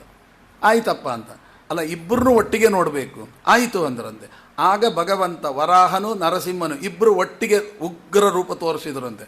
ಕಣ್ಣಿಂದ ರಕ್ತ ಬರುವ ಹಾಗಿತ್ತಂತೆ. ಅದರ ಪ್ರಹ್ಲಾದರಾಜರಿಗೆ ಮಾತ್ರ ಏನಾಗಲಿಲ್ಲಂತೆ. ಆಗ ನೋಡಪ್ಪ, ನಿನಗೊಬ್ಬನಿಗೆ ತೋರಿಸಿದ್ದು, ಯಾರಾದರೂ ಇದು ನೋಡಿದರೆ ಕಣ್ಣಲ್ಲಿ ರಕ್ತ ಬರುತ್ತೆ ಅಂದ್ರಂತೆ. ಹಾಗಾದ್ರೆ ಮತ್ತೆ ಮುಂದಿನ ಭಕ್ತರು ಹೇಗೆ ನೋಡೋದು ಅಂತ. ಆಗ ಹೇಳಿದರಂತೆ, ಅದು ಶಾಂತವಾಗಬೇಕಾದ್ರೆ 14 ಮಣ ಗಂಧ ಮೆತ್ತಬೇಕು. ಅದಕ್ಕೆ ಮೆತ್ತಿದರೆ ಶಾಂತವಾಗಿರ್ತೀನಿ. ವರ್ಷದಲ್ಲಿ 1 ದಿನ ಮಾತ್ರ ದರ್ಶನ ಕೊಡ್ತೀನಿ. ಯಾವತ್ತು? ಅಕ್ಷಯ ತೃತೀಯ. ಅವತ್ತು ಗಂಧ ತೆಗೆದರೂ ನಾನು ಶಾಂತನಾಗಿರ್ತೀನಿ. ಉಳಿದ ಪೂರ್ತಿ ವರ್ಷ ಇಡೀ ಗಂಧ ಮೆತ್ತಿದ ತಂಪುತನ 1 ದಿನ ಮಾತ್ರ ಅದು ಜಾಗೃತವಾಗುತ್ತೆ. ಆಗ ನಾನು ದರ್ಶನ ಕೊಡ್ತೇನೆ ಅಂತ. ಇದೆಲ್ಲ ಎಲ್ಲಿ ಅಂತ ಕೇಳಿದಾಗ, ಸಿಂಹಾಚಲ ಅಂತ, ವಿಶಾಖಪಟ್ಟಣಂ ಹತ್ತಿರ ಇರುವ ಸಿಂಹಾಚಲದಲ್ಲಿ ನೀವು ನೋಡ್ಬೋದು. ಏನು ಅಂತ, ಉಗ್ರವಾದಂತಹ ವರಾಹ ಲಕ್ಷ್ಮೀ ನರಸಿಂಹ ಅಂತ. ಅದು ಎರಡು, ವರಾಹ ಮತ್ತು ನರಸಿಂಹ ಇಬ್ಬರೂ ಉಗ್ರ ರೂಪವಾಗಿ ಒಂದೇ ವಿಗ್ರಹದಲ್ಲಿ ತೋರಿಸಂತ. ಇವತ್ತಿಗೂ ಅಲ್ಲಿ ಬರೀ ಗಂಧ ನೋಡ್ಕೊಂಡು ಬರ್ತೀವಿ ಅಷ್ಟೇ. ಅಕ್ಷಯ ತೃತೀಯ ದಿವಸ ಹೋದರೆ ಮಾತ್ರ ಉಗ್ರ ಶಾಂತ ರೂಪವನ್ನು ನೋಡ್ಬೋದು. ಅದಕ್ಕೆ ರಾಯರು ಮಾಡಿದರು ಯೋಚನೆ ಏನಂತ, ಸ್ವಾಮಿ ವರ್ಷ ಇಡೀ ನೀ ಗಂಧ ಮೆತ್ಕೊಂತೀಯಲ್ಲ, ಒಂದು ದಿನ ತೆಗಿತೀಯಲ್ಲ, ಆವತ್ತಿನ ದಿವಸ ನಾನು ಮೆತ್ಕೊಂತೀನಿ ಅಂತ. ಅದಕ್ಕೆ ರಾಯರಿಗೆ ಗಂಧ ಲೇಪನ ಅಂತ ಅಕ್ಷಯ ತೃತೀಯ ದಿವಸ ಬಂದದ್ದೇ ಅದಕ್ಕೆ. ನರಸಿಂಹ ಪುರಾಣದಲ್ಲಿ ಈ ಮಾತು ಬರ್ತದೆ. ಹಾಗಾಗಿ ಈ ನರಸಿಂಹದೇವರನ್ನು ವರಾಹನನ್ನು ಚಿಂತನೆ ಮಾಡಿದರೆ ಹಿರಣ್ಯಕಶ್ಯಪ ಹಿರಣ್ಯಾಕ್ಷರ ಕಾಟ ಇರೋದಿಲ್ಲ ಅನ್ನೋದನ್ನು ಸಪ್ತಮ ಸ್ಕಂದ ನಮಗೆ ತಿಳಿಸ್ತು. ಮುಂದೆ ಇದನ್ನೆಲ್ಲ ನೋಡಿದಾಗ ಹೌದು, ನಾವು ದೇವರನ್ನು ಉಪಾಸನೆ ಹೇಗೆ ಮಾಡಬೇಕು ಅಂತ, ದೇವರು ನಮ್ಮ ಅನುಗ್ರಹ ಹೇಗೆ ಮಾಡ್ತಾನೆ ಅಂತನ್ನೋದಕ್ಕೆ ಗಜೇಂದ್ರ ಮೋಕ್ಷದ ಕತೆ ತಿಳಿಸ್ತಾರೆ. ಗಜೇಂದ್ರ ಮೋಕ್ಷದಲ್ಲಿ ಏನು ಹೇಳಿದರು? ಗಜೇಂದ್ರ ಮೋಕ್ಷ ಹಾಗೂ ಸಮುದ್ರ ಮಥನ ಎರಡನ್ನ ಆ 8ನೇ ಸ್ಕಂದದಲ್ಲಿ ಸೂಕ್ಷ್ಮವಾಗಿ ತಿಳಿಸಿದರು. ಏನು ಅಂತ, ಭಗವಂತನ ಪ್ರಾರ್ಥನೆ ಮಾಡಿದಾಗ ನಾವು ಭಗವಂತ ಬಂದು ಯಾಕೆ ಕಾಪಾಡಬೇಕು ಅಂತ ಕೇಳಿದಾಗ ಗಜೇಂದ್ರ ನೋಡಿ ತಿಳ್ಕೊಂಬಿಡಿ. ಗಜೇಂದ್ರ ಏನು ಮಾಡಿದ? ಕಮಲ ಎತ್ತಿಡ್ದ. ಯಾಕೆ ಕಮಲ ಎತ್ತಿಡ್ದ? ಅಲ್ಲ, ಸರೋವರದಲ್ಲಿ ಅದೊಂದೇ ಪುಷ್ಪ ಇತ್ತು ಅದಕ್ಕೋಸ್ಕರ ಎತ್ತಿಡ್ದ ಅಲ್ಲ. ಮತ್ತು ಯಾಕೆ ಅಂತ ಕೇಳಿದರೆ ಆ ಕಮಲದ ಕೆಳಗೆ ನಾನಿದ್ದೀನಿ ಅಂತ ಹೇಳಲಿಕ್ಕೆ. ದೇವರು ಬಂದು ಕೂಡಲೇ ಕೇಳ್ತಾನೆ, ಏನಯ್ಯ ಕರ್ದಿ, ಏನು ಮಾಡಬೇಕು? ಅನುಗ್ರಹ ಮಾಡು. ಅನುಗ್ರಹ ಮಾಡಿ ಯಾಕೆ ಮಾಡಬೇಕು? ನಿನ್ನ ಕಮಲದ ಕೆಳಗಿದ್ದೀನಲ್ಲ ಅದಕ್ಕೆ. ಕಮಲದ ಕೆಳಗಿದ್ರೆ ಯಾಕೆ ಅನುಗ್ರಹ ಮಾಡಬೇಕು? ಕಮಲ ಯಾರ್ದು? ನಿನ್ನ ಹೆಂಡತಿ ತವರು ಮನೆ, ನಿನ್ನ ಹೆಂಡತಿ ತವರು ಮನೆಯವ, ಆದ್ದರಿಂದ ಕಾಪಾಡು ಅಂತ ಹೇಳಲಿಕ್ಕಂತೆ ಸತ್ಯಧರ್ಮ ತೀರ್ಥರು ಬರೀತಾರೆ. ಯಾಕೆ ಅಂತ ಕೇಳಿದರೆ ನೀ ಯಾರಿಗೆ ಏನೇ ಮಾಡ್ತಿರೋ ಬಿಡ್ತಿರೋ, ಹೆಂಡತಿ ಕಡೆಯವರು ಬಂದಾಗ ಮಾತ್ರ ಸನ್ಮಾನ ಮಾಡಲೇಬೇಕು. ಆವಾಗ ತಾನೇ ಲೈಫ್ ಲಾಂಗ್ ಚೆನ್ನಾಗಿರ್ಲಿಕ್ಕೆ ಸಾಧ್ಯ. ಆದ್ದರಿಂದ ದೇವರು ಕೇಳ್ತಾನಂತೆ, ನೋಡಪ್ಪ ನಿನ್ನ ಹೆಂಡತಿ ತವರು ಮನೆಯವ, ನೀನು ಯಾಕೆ ಕಾಪಾಡಬೇಕು ಅಂತ ಕೇಳಿದ್ರೆ ಕಾಪಾಡೋದು ನಿನ್ನ ಕರ್ತವ್ಯ ಅಂತ ಹೇಳಲಿಕ್ಕಾಗಿ ಕಮಲ ಹೇಳಿದ್ನಂತೆ. ದೇವರು ಹೇಳ್ತಾನದೆ ಅದೆಲ್ಲ ನಿಮ್ಮ ಭೂಲೋಕದ ನಿಯಮ, ನಮ್ಮ ದೇವಲೋಕದಲ್ಲಿ ಹಾಗಿಲ್ಲ ಅಂತ. ಆಗ ಗಜೇಂದ್ರ ಹೇಳ್ತಾನೆ, ದೇವಲೋಕದಲ್ಲೂ ಆ ನಿಯಮ ಇದೆ. ಎಲ್ಲಿ? ಸೂರ್ಯ ಎಲ್ರಿಗೂ ತಾಪ ಕೊಡ್ತಾನೆ ಇಲ್ವೋ? ಎಲ್ರಿಗೂ ತಾಪ ಕೊಡ್ತಾನೆ. ಆದರೆ ಮರದ ನೆರಳಲ್ಲಿ ನಿಂತವರಿಗೆ ತಾಪ ಕೊಡ್ತಾನ? ಕೊಡೋದಿಲ್ವಲ್ಲ. ಯಾಕೆ ಕೊಡೋದಿಲ್ಲ? ಯಾಕೆ ಅಂದರೆ ಆ ನೆರಳು ಅಂದರೆ ಯಾರು? ಛಾಯ. ಛಾಯ ಅಂದರೆ ಯಾರು? ಹೆಂಡತಿ. ನನ್ನ ಹೆಂಡತಿಯನ್ನು ಆಶ್ರಯಿಸಿದ್ದಾನೆ, ಆದ್ದರಿಂದ ತಾಪ ಕೊಡೋದು ಬೇಡ ಅಂತ ಅವನೇ ಸುಮ್ಮನೆ ಕೂತಿದ್ದಾನೆ. ಆದ್ದರಿಂದ ನಾನು ಹೆಂಡತಿಯನ್ನು ಆಶ್ರಯಿಸಿದವರಿಗೆ ತಾಪ ಕೊಡೋದಿಲ್ಲ ಅಂತ ಅನ್ಲಿಕ್ಕೆ ನೀನು ಹೇಗಿದೆಯೋ ಅದಕ್ಕೆ ಕಮಲ ಹಿಡಿದಿದ್ದೀನಿ, ನೀನು ಹೆಂಡತಿ ಕಡೆಯವ, ಆದ್ದರಿಂದ ತಾಪ ಕೊಡಬೇಡ, ರಕ್ಷಣೆ ಮಾಡು. ಹೀಗೆ ದೇವರಲ್ಲಿ ನಾವು ಲಕ್ಷ್ಮಿಯ ಮನೆಯವರು ಅಂತ ಹೇಳಬೇಕಂತೆ. ಹೇಗೆ ಹೇಳೋದು? ಅವ್ರನ್ನ ಪ್ರತ್ಯೇಕ ಉಪಾಸನೆ ಮಾಡಲಿಕ್ಕಿಲ್ಲಂತೆ. ಮತ್ತು ಹೇಗೆ ಉಪಾಸನೆ ಮಾಡಬೇಕು? ಲಕ್ಷ್ಮಿಯಿಂದ ಸಹಿತನಾದ ನಾರಾಯಣನ್ನೇ ಉಪಾಸನೆ ಮಾಡಬೇಕೆ ಹೊರತು ಕೇವಲ ಲಕ್ಷ್ಮಿಯನ್ನು ಉಪಾಸನೆ ಮಾಡಬಾರ್ದು. ನಾರಾಯಣ ಸಿಗಬೇಕಾದ್ರೆ ಲಕ್ಷ್ಮಿನ ಸಿಗಬೇಕು. ಲಕ್ಷ್ಮೀ ಸಹಿತನಾದ ನಾರಾಯಣ, ಲಕ್ಷ್ಮೀನಾರಾಯಣ ಅಂತೇಳಿ ಪ್ರಾರ್ಥನೆ ಮಾಡಬೇಕೆ ಹೊರತು 12ನೇ ಸ್ಕಂದ ಭಗವದ್ಗೀತೆಯಲ್ಲಿ ಹೇಳಿದಾಗೆ ಯಾರು ಕೇವಲ ಲಕ್ಷ್ಮೀ ಉಪಾಸನೆ ಮಾಡ್ತಾರೆ ಅವರು ನರಕಕ್ಕೆ ಹೋಗ್ತಾರೆ ಅಂತ ಉಂಟು. ಹಾಗಾಗಿ ಕೇವಲ ಲಕ್ಷ್ಮೀ ಉಪಾಸನೆ, ನಾರಾಯಣ ಜೊತೆಗೆ ಉಪಾಸನೆ ಅನ್ನುವ ತತ್ವವನ್ನು ಗಜೇಂದ್ರ ಮೋಕ್ಷ ತಿಳಿಸ್ತು. ಆಮೇಲೆ ನೀವು ಇದೆಲ್ಲ ನಾವು ಸಾಧನೆ ಮಾಡಲಿಕ್ಕೆ ಕೂತ್ರೆ ಬರೀ ಕಷ್ಟ ಕಷ್ಟ ಕಷ್ಟ ಹೊರತು ಸುಖ ಸಿಗಲ್ಲ. ನಮಗೆ ಎಲ್ಲಿ ತನಕ ಭ್ರಮೆ ಬರುತ್ತೆ ಅಂದರೆ ನಾನು ಇಷ್ಟೆಲ್ಲ ಸಾಧನೆ ಮಾಡ್ತಾ ಇದ್ದದ್ರಿಂದ ನನಗಿಷ್ಟು ಕಷ್ಟ ಬರ್ತಾ ಉಂಟೇನೋ ಅಂತನ್ನುವಷ್ಟರ ಮಟ್ಟಿಗೆ ನಮ್ಮ ಪರೀಕ್ಷೆ ಮಾಡ್ತಾನೆ ದೇವರು. ಆಗ ಏನು ಮಾಡಬೇಕು? ಸಮುದ್ರ ಮಥನ ನೋಡಿ. ಅವ್ರು ಕೇಳಿದ್ದೇನು? ಅಮೃತ. ಅಮೃತ ಬೇಕಾದರೆ ಏನು ಮಾಡಬೇಕು? ಮಥನ ಮಾಡಿದರೆ ಏನು ಬಂತು? ಕಾಲಕೂಟ ವಿಷವೇ ಬಂತು, ಸುರ ಬಂತು, ಬೇಡಾದ ಐಶ್ವರ್ಯಗಳು ಬಂತು. ದೇವತೆಗಳು ಏನು ಮಾಡಿದರು? ಅಲ್ಲಿಂದ ಹಾರಲಿಲ್ಲ. ಅಮೃತ ಯಾವ ಗುರಿ ನಮ್ಮದು? ಅಮೃತ. ಆ ಎಂಬಿಷನ್ ಎಂಡಾಗೋ ತನಕನೂ ಮಥನ ಮಾಡ್ತಾ ಕೊಡಬೇಕು. ಹಾಗೆ ನಮ್ಮ ಪ್ರಾರ್ಥನೆ ಹೇಗಿರಬೇಕು ಅಂದರೆ ಸಂಪತ್ತು ಕೊಟ್ಟು ತೋರಿಸ್ತಾನೆ ನೋ ಅನ್ಬೇಕು, ಕಷ್ಟ ಕೊಟ್ಟು ತೋರಿಸ್ತಾನೆ ನೋ ಅನ್ಬೇಕು. ಯಾವುದಕ್ಕೂ ಜಗ್ಗಬಾರ್ದು, ಬಗ್ಗಬಾರ್ದು. ಕೊನೆಯ ತನಕ ಹೋರಾಡಿದರೆ ಮಾತ್ರ ಭಗವಂತ ನಮಗೆ ಮೋಕ್ಷ ಅಂತನ್ನತಕ್ಕಂಥದ್ದನ್ನು ಕೊಡ್ತಾನೆ ಅನ್ನೋದು ನಮಗೆ ಅದರಿಂದ ಗೊತ್ತಾಗುತ್ತೆ. ಇನ್ನು ಅದರೊಳಗೆ ದೇವರು ಮನಸ್ಸು ಮಾಡಿದರೆ ನಮ್ಮಿಂದ ಹೇಗೆ ಬಾಚ್ಕೊತಾನೆ. ನೀವು ಕೊಡಲಿಲ್ಲ ಅಂದರೂ ಬಾಚ್ಕೊಂಡ್ಬಿಡ್ತಾನೆ ಯಾವುದೋ ಒಂದು ರೀತಿಯಿಂದ. ಒಬ್ಬ ಕಳ್ಳ ಬಂದು ನಾನು ನೋಡಿ ಕೂಡಿಟ್ಟೆ ಒಬ್ಬ ಕಳ್ಳ ಬಂದ ಹೊಡ್ಕೊಂಡೋದು. ಯಾಕೆ? ಕೈ ಮೀರಿ ಹೋದದ್ದು ಕೃಷ್ಣಾರ್ಪಣೆ. ನೀ ಕೊಡಲಿಲ್ಲಲ್ಲ, ನಾನು ಕಸ್ಕೊತೀನಿ ಅಂತ ಭಗವಂತ ಮಾಡ್ತಾನೆ. ಅದಕ್ಕೆ ಒಳ್ಳೆ ಉದಾಹರಣೆ ಬಲಿಚಕ್ರವರ್ತಿಯನ್ನು ನಿಗ್ರಹ ಮಾಡಿದ ವಾಮನ ಕಥೆ ಅಂತ 8ನೇ ಸ್ಕಂದ ಹೇಳುತ್ತೆ. ಆ ವಾಮನ ಏನು ಮಾಡ್ತಾನೆ? 3 ಹೆಜ್ಜೆ ಭೂಮಿ ತಲೆ ಮೇಲೆ ಇಡು. ಮೊದಲನೇ ಹೆಜ್ಜೆ ಏನೋ ಭೂಮಿಯನ್ನು ಆಳಿದ, 2ನೇ ಹೆಜ್ಜೆ ಏನೋ ಆಕಾಶ ಆಯಿತು, 3ನೇ ಹೆಜ್ಜೆಗೆ ಎಲ್ಲಿ ಇಡ್ಲಿ ಅಂದ. ನನ್ನ ತಲೆ ಮೇಲೆ ಇಡು ಅಂದ. ಅದು ಬರ್ತದ ಅಂತ ಯಾಕೆ ಹೇಳಿ? ಮೊದಲನೇ ಹೆಜ್ಜೆ ಒಳಗೆ ಬಲಿನೂ ಬಂದ ಇಲ್ವಾ? ಆ ಬಲಿ ತಲೆನೂ ಬಂತ ಇಲ್ವಾ? ಮತ್ತು 3ನೇ ಹೆಜ್ಜೆಗೆ ಹೆಂಗೆ ಕೊಟ್ಟ? ದೊಡ್ಡ ಪ್ರಶ್ನೆ. ಆಗ ಯಾಕೆ ಅಂದರೆ ಸಕ್ಕರೆ ಅಚ್ಚಿನ ಗಣಪತಿಯನ್ನು ಮಾಡೋದು, ಸಕ್ಕರೆಯಿಂದ ಗಣಪತಿಯನ್ನು ಪೂಜೆ ಎಲ್ಲ ಮಾಡಿಸ್ರಿ ಆಚಾರ್ಯ. ಪೂಜೆ ಮಾಡಿಸಿದ್ರು. ಆಚಾರ್ಯ ಹೇಳಿದ್ರು ನೈವೇದ್ಯಕ್ಕೆ ಸಕ್ಕರೆ ತೊಗೊಂಬನ್ನಿ ಅಂತ. ಸೊಂಡ್ಲೆ ಮುರಿದು ಇಟ್ಬಿಟ್ರೆ ಬರ್ತದ? ಬರಲ್ಲ. ಯಾಕೆ ಬರಲ್ಲ? ಅಲ್ಲ, ನೀವು ಸಕ್ಕರೆ ಕೇಳಿದ್ದಲ್ಲ, ಸಕ್ಕರೆ ಬರಲ್ಲ, ಅದು ಬಿಟ್ಟು ಅಂತ ತಾನೆ. ಹಾಗೆ ಈ ಬಲಿಚಕ್ರವರ್ತಿ ಮೊದಲನೇ ಹೆಜ್ಜೆ ಒಳಗೆ ಬಂದ ಮೇಲೆ 3ನೇ ಹೆಜ್ಜೆಗೆ ಹೆಂಗೆ ಜಾಗ ಕೊಟ್ಟ? ಆಗ ಅಲ್ಲಿ ವ್ಯಾಖ್ಯಾನಕಾರರು ಬರೀತಾರೆ, ಆ ಮೊದಲನೇ ಹೆಜ್ಜೆಯಲ್ಲಿ ಬಲಿ ಬಂದಿದ್ದ. ಏನಂತ ತಲೆ ಇತ್ತಾಗ, ಏನು ಬೇಕಾದರೂ ಕೇಳು ಸ್ವಾಮಿ ಕೊಡ್ತೀನಿ ಅಂತ ಇತ್ತಂತೆ. ಯಾವಾಗ 2 ಹೆಜ್ಜೆ ತುಂಬಿ ಹೋಯ್ತಲ್ಲ, ಆಗ ಆ ತಲೆಯಲ್ಲಿ ಇದ್ದುದು ಹೋಯ್ತಂತೆ. ಏನು ಹೋಯ್ತು? ಏನು ಬೇಕಾದ್ರೆ ಕೇಳು ಕೊಡ್ತೀನಿ ಅನ್ನೋದು ಹೋಯ್ತು. ಮತ್ತೇನು? ನಂದೇನದು ಸ್ವಾಮಿ, ಎಲ್ಲ ನಿಂದೆ ಅಂತ. ಆಗ ಬಲಿ ಹೇಳ್ತಾನೆ, ಈ ತಲೆ ಆವಾಗ ಇರಲಿಲ್ಲ, ಇದೀಗ ಫ್ರೆಶ್ ಆಗಿ ಬಂದಿದ್ದು, ಇದ್ರ ಮೇಲೆ ಕಾಲಿಡು ಅಂತ. ಯಾಕೆ ಕಾಲಿಡು ಅಂತ ಕೇಳಿದ ಬುದ್ಧಿವಂತವ. ಯಾಕೆ ಅಂದರೆ ಎಲ್ಲಿ ಭಗವಂತ ಕಾಲಿಡ್ತಾನಲ್ಲ ಅದು ಶಾಶ್ವತ ಅಂತೆ. ಯಾಕೆ ಹೇಳಿ? ಕಾಳಿಂಗನ ತಲೆಯ ಮೇಲೆ ನಿನ್ನೆ ಕೇಳಿದ್ರಿ, ಕಾಳಿಂಗನ ಹೆಜ್ಜೆ ಮೇಲೆ ಕಾಲಿಟ್ಟ. ಯಾಕೆ ಕಾಲಿಡಿಸುವಂತ ಇಡುವಂತಂದ ಕಾಳಿಂಗ? ಯಾಕೆ ಅಂದರೆ ನೀನು ಕಾಲಿಟ್ಟು ಬಿಟ್ರೆ ಮುಂದೆ ಯಾರು, ಕೃಷ್ಣನೇ ಹೇಳ್ತಾನೆ, ನನ್ನ ಪಾದದ ಗುರ್ತಾಯ್ತಲ್ಲ, ಕಾಲಿಟ್ನಲ್ಲ, ಇನ್ನು ಯಾವ ಗರುಡ ಕೂಡ ನಿನಗೆ ಭಯಪಡಿಸೋದಿಲ್ಲ. ಹಾಗೆ ಈ ರೀತಿಯಾಗಿ ಆ ಭಗವಂತ ನಮ್ಮ ತಲೆಯ ಮೇಲೆ ಕಾಲಿಡಬೇಕು. ಆ ಭಗವಂತನ ಕಾಲನ್ನು ನಮ್ಮ ತಲೆಯ ಮೇಲೆ ಸದಾ ಚಿಂತನೆ ಮಾಡಬೇಕಂತೆ. ಹೀಗೆ ಮಾಡಿಬಿಟ್ರೆ ಸಾಧನೆಗೆ ಉಂಟಾದ ಪ್ರತಿಬಂಧಕಗಳು ದೂರ ಹೋಗುತ್ತೆ ಅನ್ನೋದು 8ನೇ ಸ್ಕಂದದ ಸಾರ. 9ನೇ ಸ್ಕಂದಲ್ಲಿ ನೋಡಿದಾಗ ಪೂರ್ತಿಯಾಗಿ ಎಂತಹ ಸಾಧನೆಯನ್ನು ಹೇಳ್ತಾರೆ ಅಂದರೆ, ಯಾರ್ಯಾರು ಸಾಧನೆ ಎಂಥದ್ದು ಅಂತ ಮಾಂದಾತ, ನಹುಷೋ, ಅಂಬರೀಷ, ಸಗರೋ, ರಾಜ, ಪೃಥುರು, ಹಯಹಯ, ಒಬ್ಬೊಬ್ಬರ ಕಥೆ ಏನು ಅದ್ಭುತವಾದ ಕಥೆಗಳನ್ನು ಹೇಳ್ತಾರೆ. ಅದರಲ್ಲಿ ವಿಶೇಷ ಅಂತಂದರೆ ಏಕಾದಶಿ ಮಹತ್ವ. ಜಗತ್ತಿನಲ್ಲಿ ಇದಕ್ಕಿಂತ ದೊಡ್ಡ ವ್ರತ ಇಲ್ಲ ಅಂತ 9ನೇ ಸ್ಕಂದದಲ್ಲಿ ಏಕಾದಶಿ ಮಹತ್ವವನ್ನು. ಇವತ್ತು ಏಕಾದಶಿ ಉಪವಾಸ ಮಾಡಿದರೆ ಏನು ಮಾಡ್ತೀರಿ ನೀವು? ನಮಗೇನ್ರಿ ಉಪವಾಸ ಅಷ್ಟೇ ಅಲ್ಲ, ಫಲ ಎಷ್ಟು ದೊಡ್ಡದಿದೆ ಗೊತ್ತಾ? ಮೋಕ್ಷದಂಥ ಫಲ ಇಡಿ, ಅದು ಸೈಡಿಗೆ ಇಡಿ. ಲೌಕಿಕದ ಫಲ ಯೋಚನೆ ಮಾಡಿದರೆ ಇಷ್ಟು ದೊಡ್ಡದುಂಟಾ ಅಂತ. ಯಾಕೆ ಹೇಳಿ? ಈಗ ನೋಡಿ, ಒಂದು ಮಾಟ ಮಂತ್ರ ಮಾಡಿರ್ತಾರೆ. ಮಾಟ ಮಂತ್ರ ಮಾಡಿದರೆ ಜ್ಯೋತಿಷಗಾರದ್ರೆ, ನಿಮಗೆ ಯಾರೋ ಮಾಟ ಮಂತ್ರ ಹೌದಾ ಅಂತ ಗಾಬರಿ ಆಗ್ತಾನೆ. ಸ್ವಾಮಿ, ಅದು ಮಾಟ ಮಂತ್ರ ಪರಿಹಾರ ಮಾಡಬೇಕಾದ್ರೆ ಏನು ಮಾಡಬೇಕು? ಏನಿಲ್ಲ, ಒಂದು ಸುದರ್ಶನ ಹೋಮ ಮಾಡಿ, ಆಗ ಲಿಸ್ಟ್ ಕೊಡಿ. ಆ ಲಿಸ್ಟ್ ನೋಡಿದರೆ ಹಾರ್ಟ್ ಅಟ್ಯಾಕ್ ಆಗೋಗುತ್ತೆ. ಇಷ್ಟು ದೊಡ್ಡದು, ಹಾಗಾದ್ರೆ ನಾನು ಸುದರ್ಶನ ಹೋಮ ಮಾಡಲಿಕ್ಕೆ ಆಗುತ್ತಾ ಅನ್ನುವಷ್ಟರ ಮಟ್ಟಿಗೆ ಲಿಸ್ಟ್ ಇರ್ತದೆ. ಏನು ಮಾಡೋದು? ಹಾಗಾದರೆ ದೇವ್ರ ಹತ್ರ ಕೇಳೋ, ಅಲ್ಲ ಸ್ವಾಮಿ, ಒಂದು ಮಾಟ ಮಂತ್ರ ಯಾರೋ ಮಾಡಿಸ್ತಾರೆ, ನಾನು ಮಾಡಿಸು ಅಂತ ಹೇಳಿದ್ನ, ಇಲ್ಲ. ಪರಿಹಾರಕ್ಕೆ ನೋಡಿದರೆ ಇಂಥ ಹನುಮಂತನ ಬಾಲದ ಹತ್ರ ಬಿಲ್ ಕೊಟ್ಟರೆ ನಾನು ಹೆಂಗೆ ಮಾಡಿಸೋದು?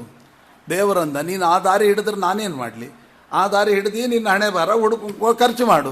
ಮತ್ತು ಸುಲಭವಾದ ಮಾರ್ಗ ಹೇಳಿದರೆ ನಿನಗೆ ಇಷ್ಟ ಆಗಲ್ಲ, ಕಷ್ಟದ ಮಾರ್ಗವೇ ನಿಂಗೆ ಇಷ್ಟ ಆಗುತ್ತೆ, ನಾನೇನು ಮಾಡಲಿ ಅಂದ. ಸುಲಭದ ಮಾರ್ಗ ಇದೆಯಾ? ಹೌದು. ಸುದರ್ಶನ ಹೋಮಕ್ಕೆ ಸುಲಭದ ಮಾರ್ಗ ಇದೆ, ಹೌದು. ಏನಿಲ್ಲ, ಒಂದು ನಯಾ ಪೈಸೆ ಖರ್ಚಿಲ್ಲ, ಏಕಾದಶಿ ಉಪವಾಸ ಮಾಡಿಬಿಡಿ. ಏಕಾದಶಿ ಉಪವಾಸ ಮಾಡಿದರೆ ಅಂಬರೀಷನ ಕತೆ ಕೇಳಿ, ಅವನಿಗೆ ನೋಡಿ ಒಂದು ಕೃತ್ರಿಮವನ್ನು ದೂರ್ವಾಸರು ಸೃಷ್ಟಿ ಮಾಡಿದರು. ಆ ಕೃತ್ರಿಮವೇ ಇನ್ನು ತಿರುಗಲಿಕ್ಕೆ ಕೊಲ್ಲಿಕ್ಕೆ ಹೋಯಿತು. ಆಗ ಏನು ಮಾಡಿತ್ತು? ಏಕಾದಶಿ ಉಪವಾಸ ಮಾಡಿದ್ದರಿಂದ ದೇವರು ಸುದರ್ಶನ ಚಕ್ರ ಇಟ್ಟ, ಜೊತೆಗೆ ಚಕ್ರವೇ ಇಟ್ಟ. ಅವನು ನೋಡಿ ಆ ದುಷ್ಟಕೃತ್ಯವನ್ನು ಸಂಹಾರ ಮಾಡಿ ಪ್ರಯೋಗಿಸಿದವನು ಹಿಂದೆ ಬೆನ್ನತ್ಕೊಂಡು ಹೋಯಿತು. ತತ್ವ ಏನು ಗೊತ್ತಾ? ಇದರಿಂದ ಜೀವನದಲ್ಲಿ ಯಾರು ನಯಾ ಪೈಸೆ ಖರ್ಚಿಲ್ಲದೆ ಏಕಾದಶಿ ಉಪವಾಸ ಮಾಡ್ತಾರೋ ಅವರಿಗೆ ಯಾವ ಮಾಟ ಮಂತ್ರ ಕೂಡ ಏನು ಮಾಡಲ್ಲ. ಹತ್ತಿರ ಬರಬೇಕಾದ್ರೆ ಹೆದರುತ್ತೆ. ಟ್ರೈನಲ್ಲಿ ಒಬ್ಬರು ಸಿಕ್ಕಿದ್ರು, ಕೊಳ್ಳೇಗಾಲದವರಂತೆ. ಅವರು ಮಾಟ ಮಂತ್ರ ಮಾಡೋದ್ರಲ್ಲಿ ಎಕ್ಸ್ಪರ್ಟು. ನಾನು ಕೇಳಿದೆ, ನೀವು ಯಾವರು? ಸುಮ್ಮನೆ ಬಾಯಿ ಈ ಮೈಯಲ್ಲಿ ಇರುವೆ ಬಿಟ್ಕೊಂಡ್ರು ಅಂತಂದಾಗೆ ಕೇಳಿದೆ, ಯಾವರು? ಅವನು ಇಲ್ಲ, ನಾವು ಕೊಳ್ಳೇಗಾಲ ಅಂದರು. ಹೌದಾ? ನಂಗೆ ಗಾಬರಿ ಆಯಿತು. ಅಲ್ಲ, ನಿಮ್ಮಲ್ಲೆಲ್ಲ ಮಾಟ ಮಂತ್ರ ಆಚಾರ್ಯ, ಹೆದರಬೇಡಿ, ಅವೆಲ್ಲ ಮಾಡ್ತೀವಿ. ಹೌದು, ನಾನು ಮಾಡ್ತೀನಿ. ಹಾಗೆ ನಮ್ಮ ಊರಿನಲ್ಲಿ ಎಲ್ಲರೂ ನನಗೆ ಗಾಬರಿ ಆಯಿತು. ಯಾರ್ಯಾರಿಗೆ ಮಾಡ್ತೀರಿ? ಏನು ಸುಮ್ಮನೆ ಟ್ರೈನ್ ಹೋಗೋ, ಬೇರೆ ಮಾತಿಲ್ಲ ಹೇಳಿದ. ಆಗ ಅವರು ಒಂದು ಮಾತು ಹೇಳಿದರು, ಯಾರಿದ್ದರೂ ನಾವು ಮಾಟ ಮಂತ್ರ ಮಾಡಿ ಅವ್ರನ್ನ ಹಾಳು ಮಾಡ್ತೀವಿ.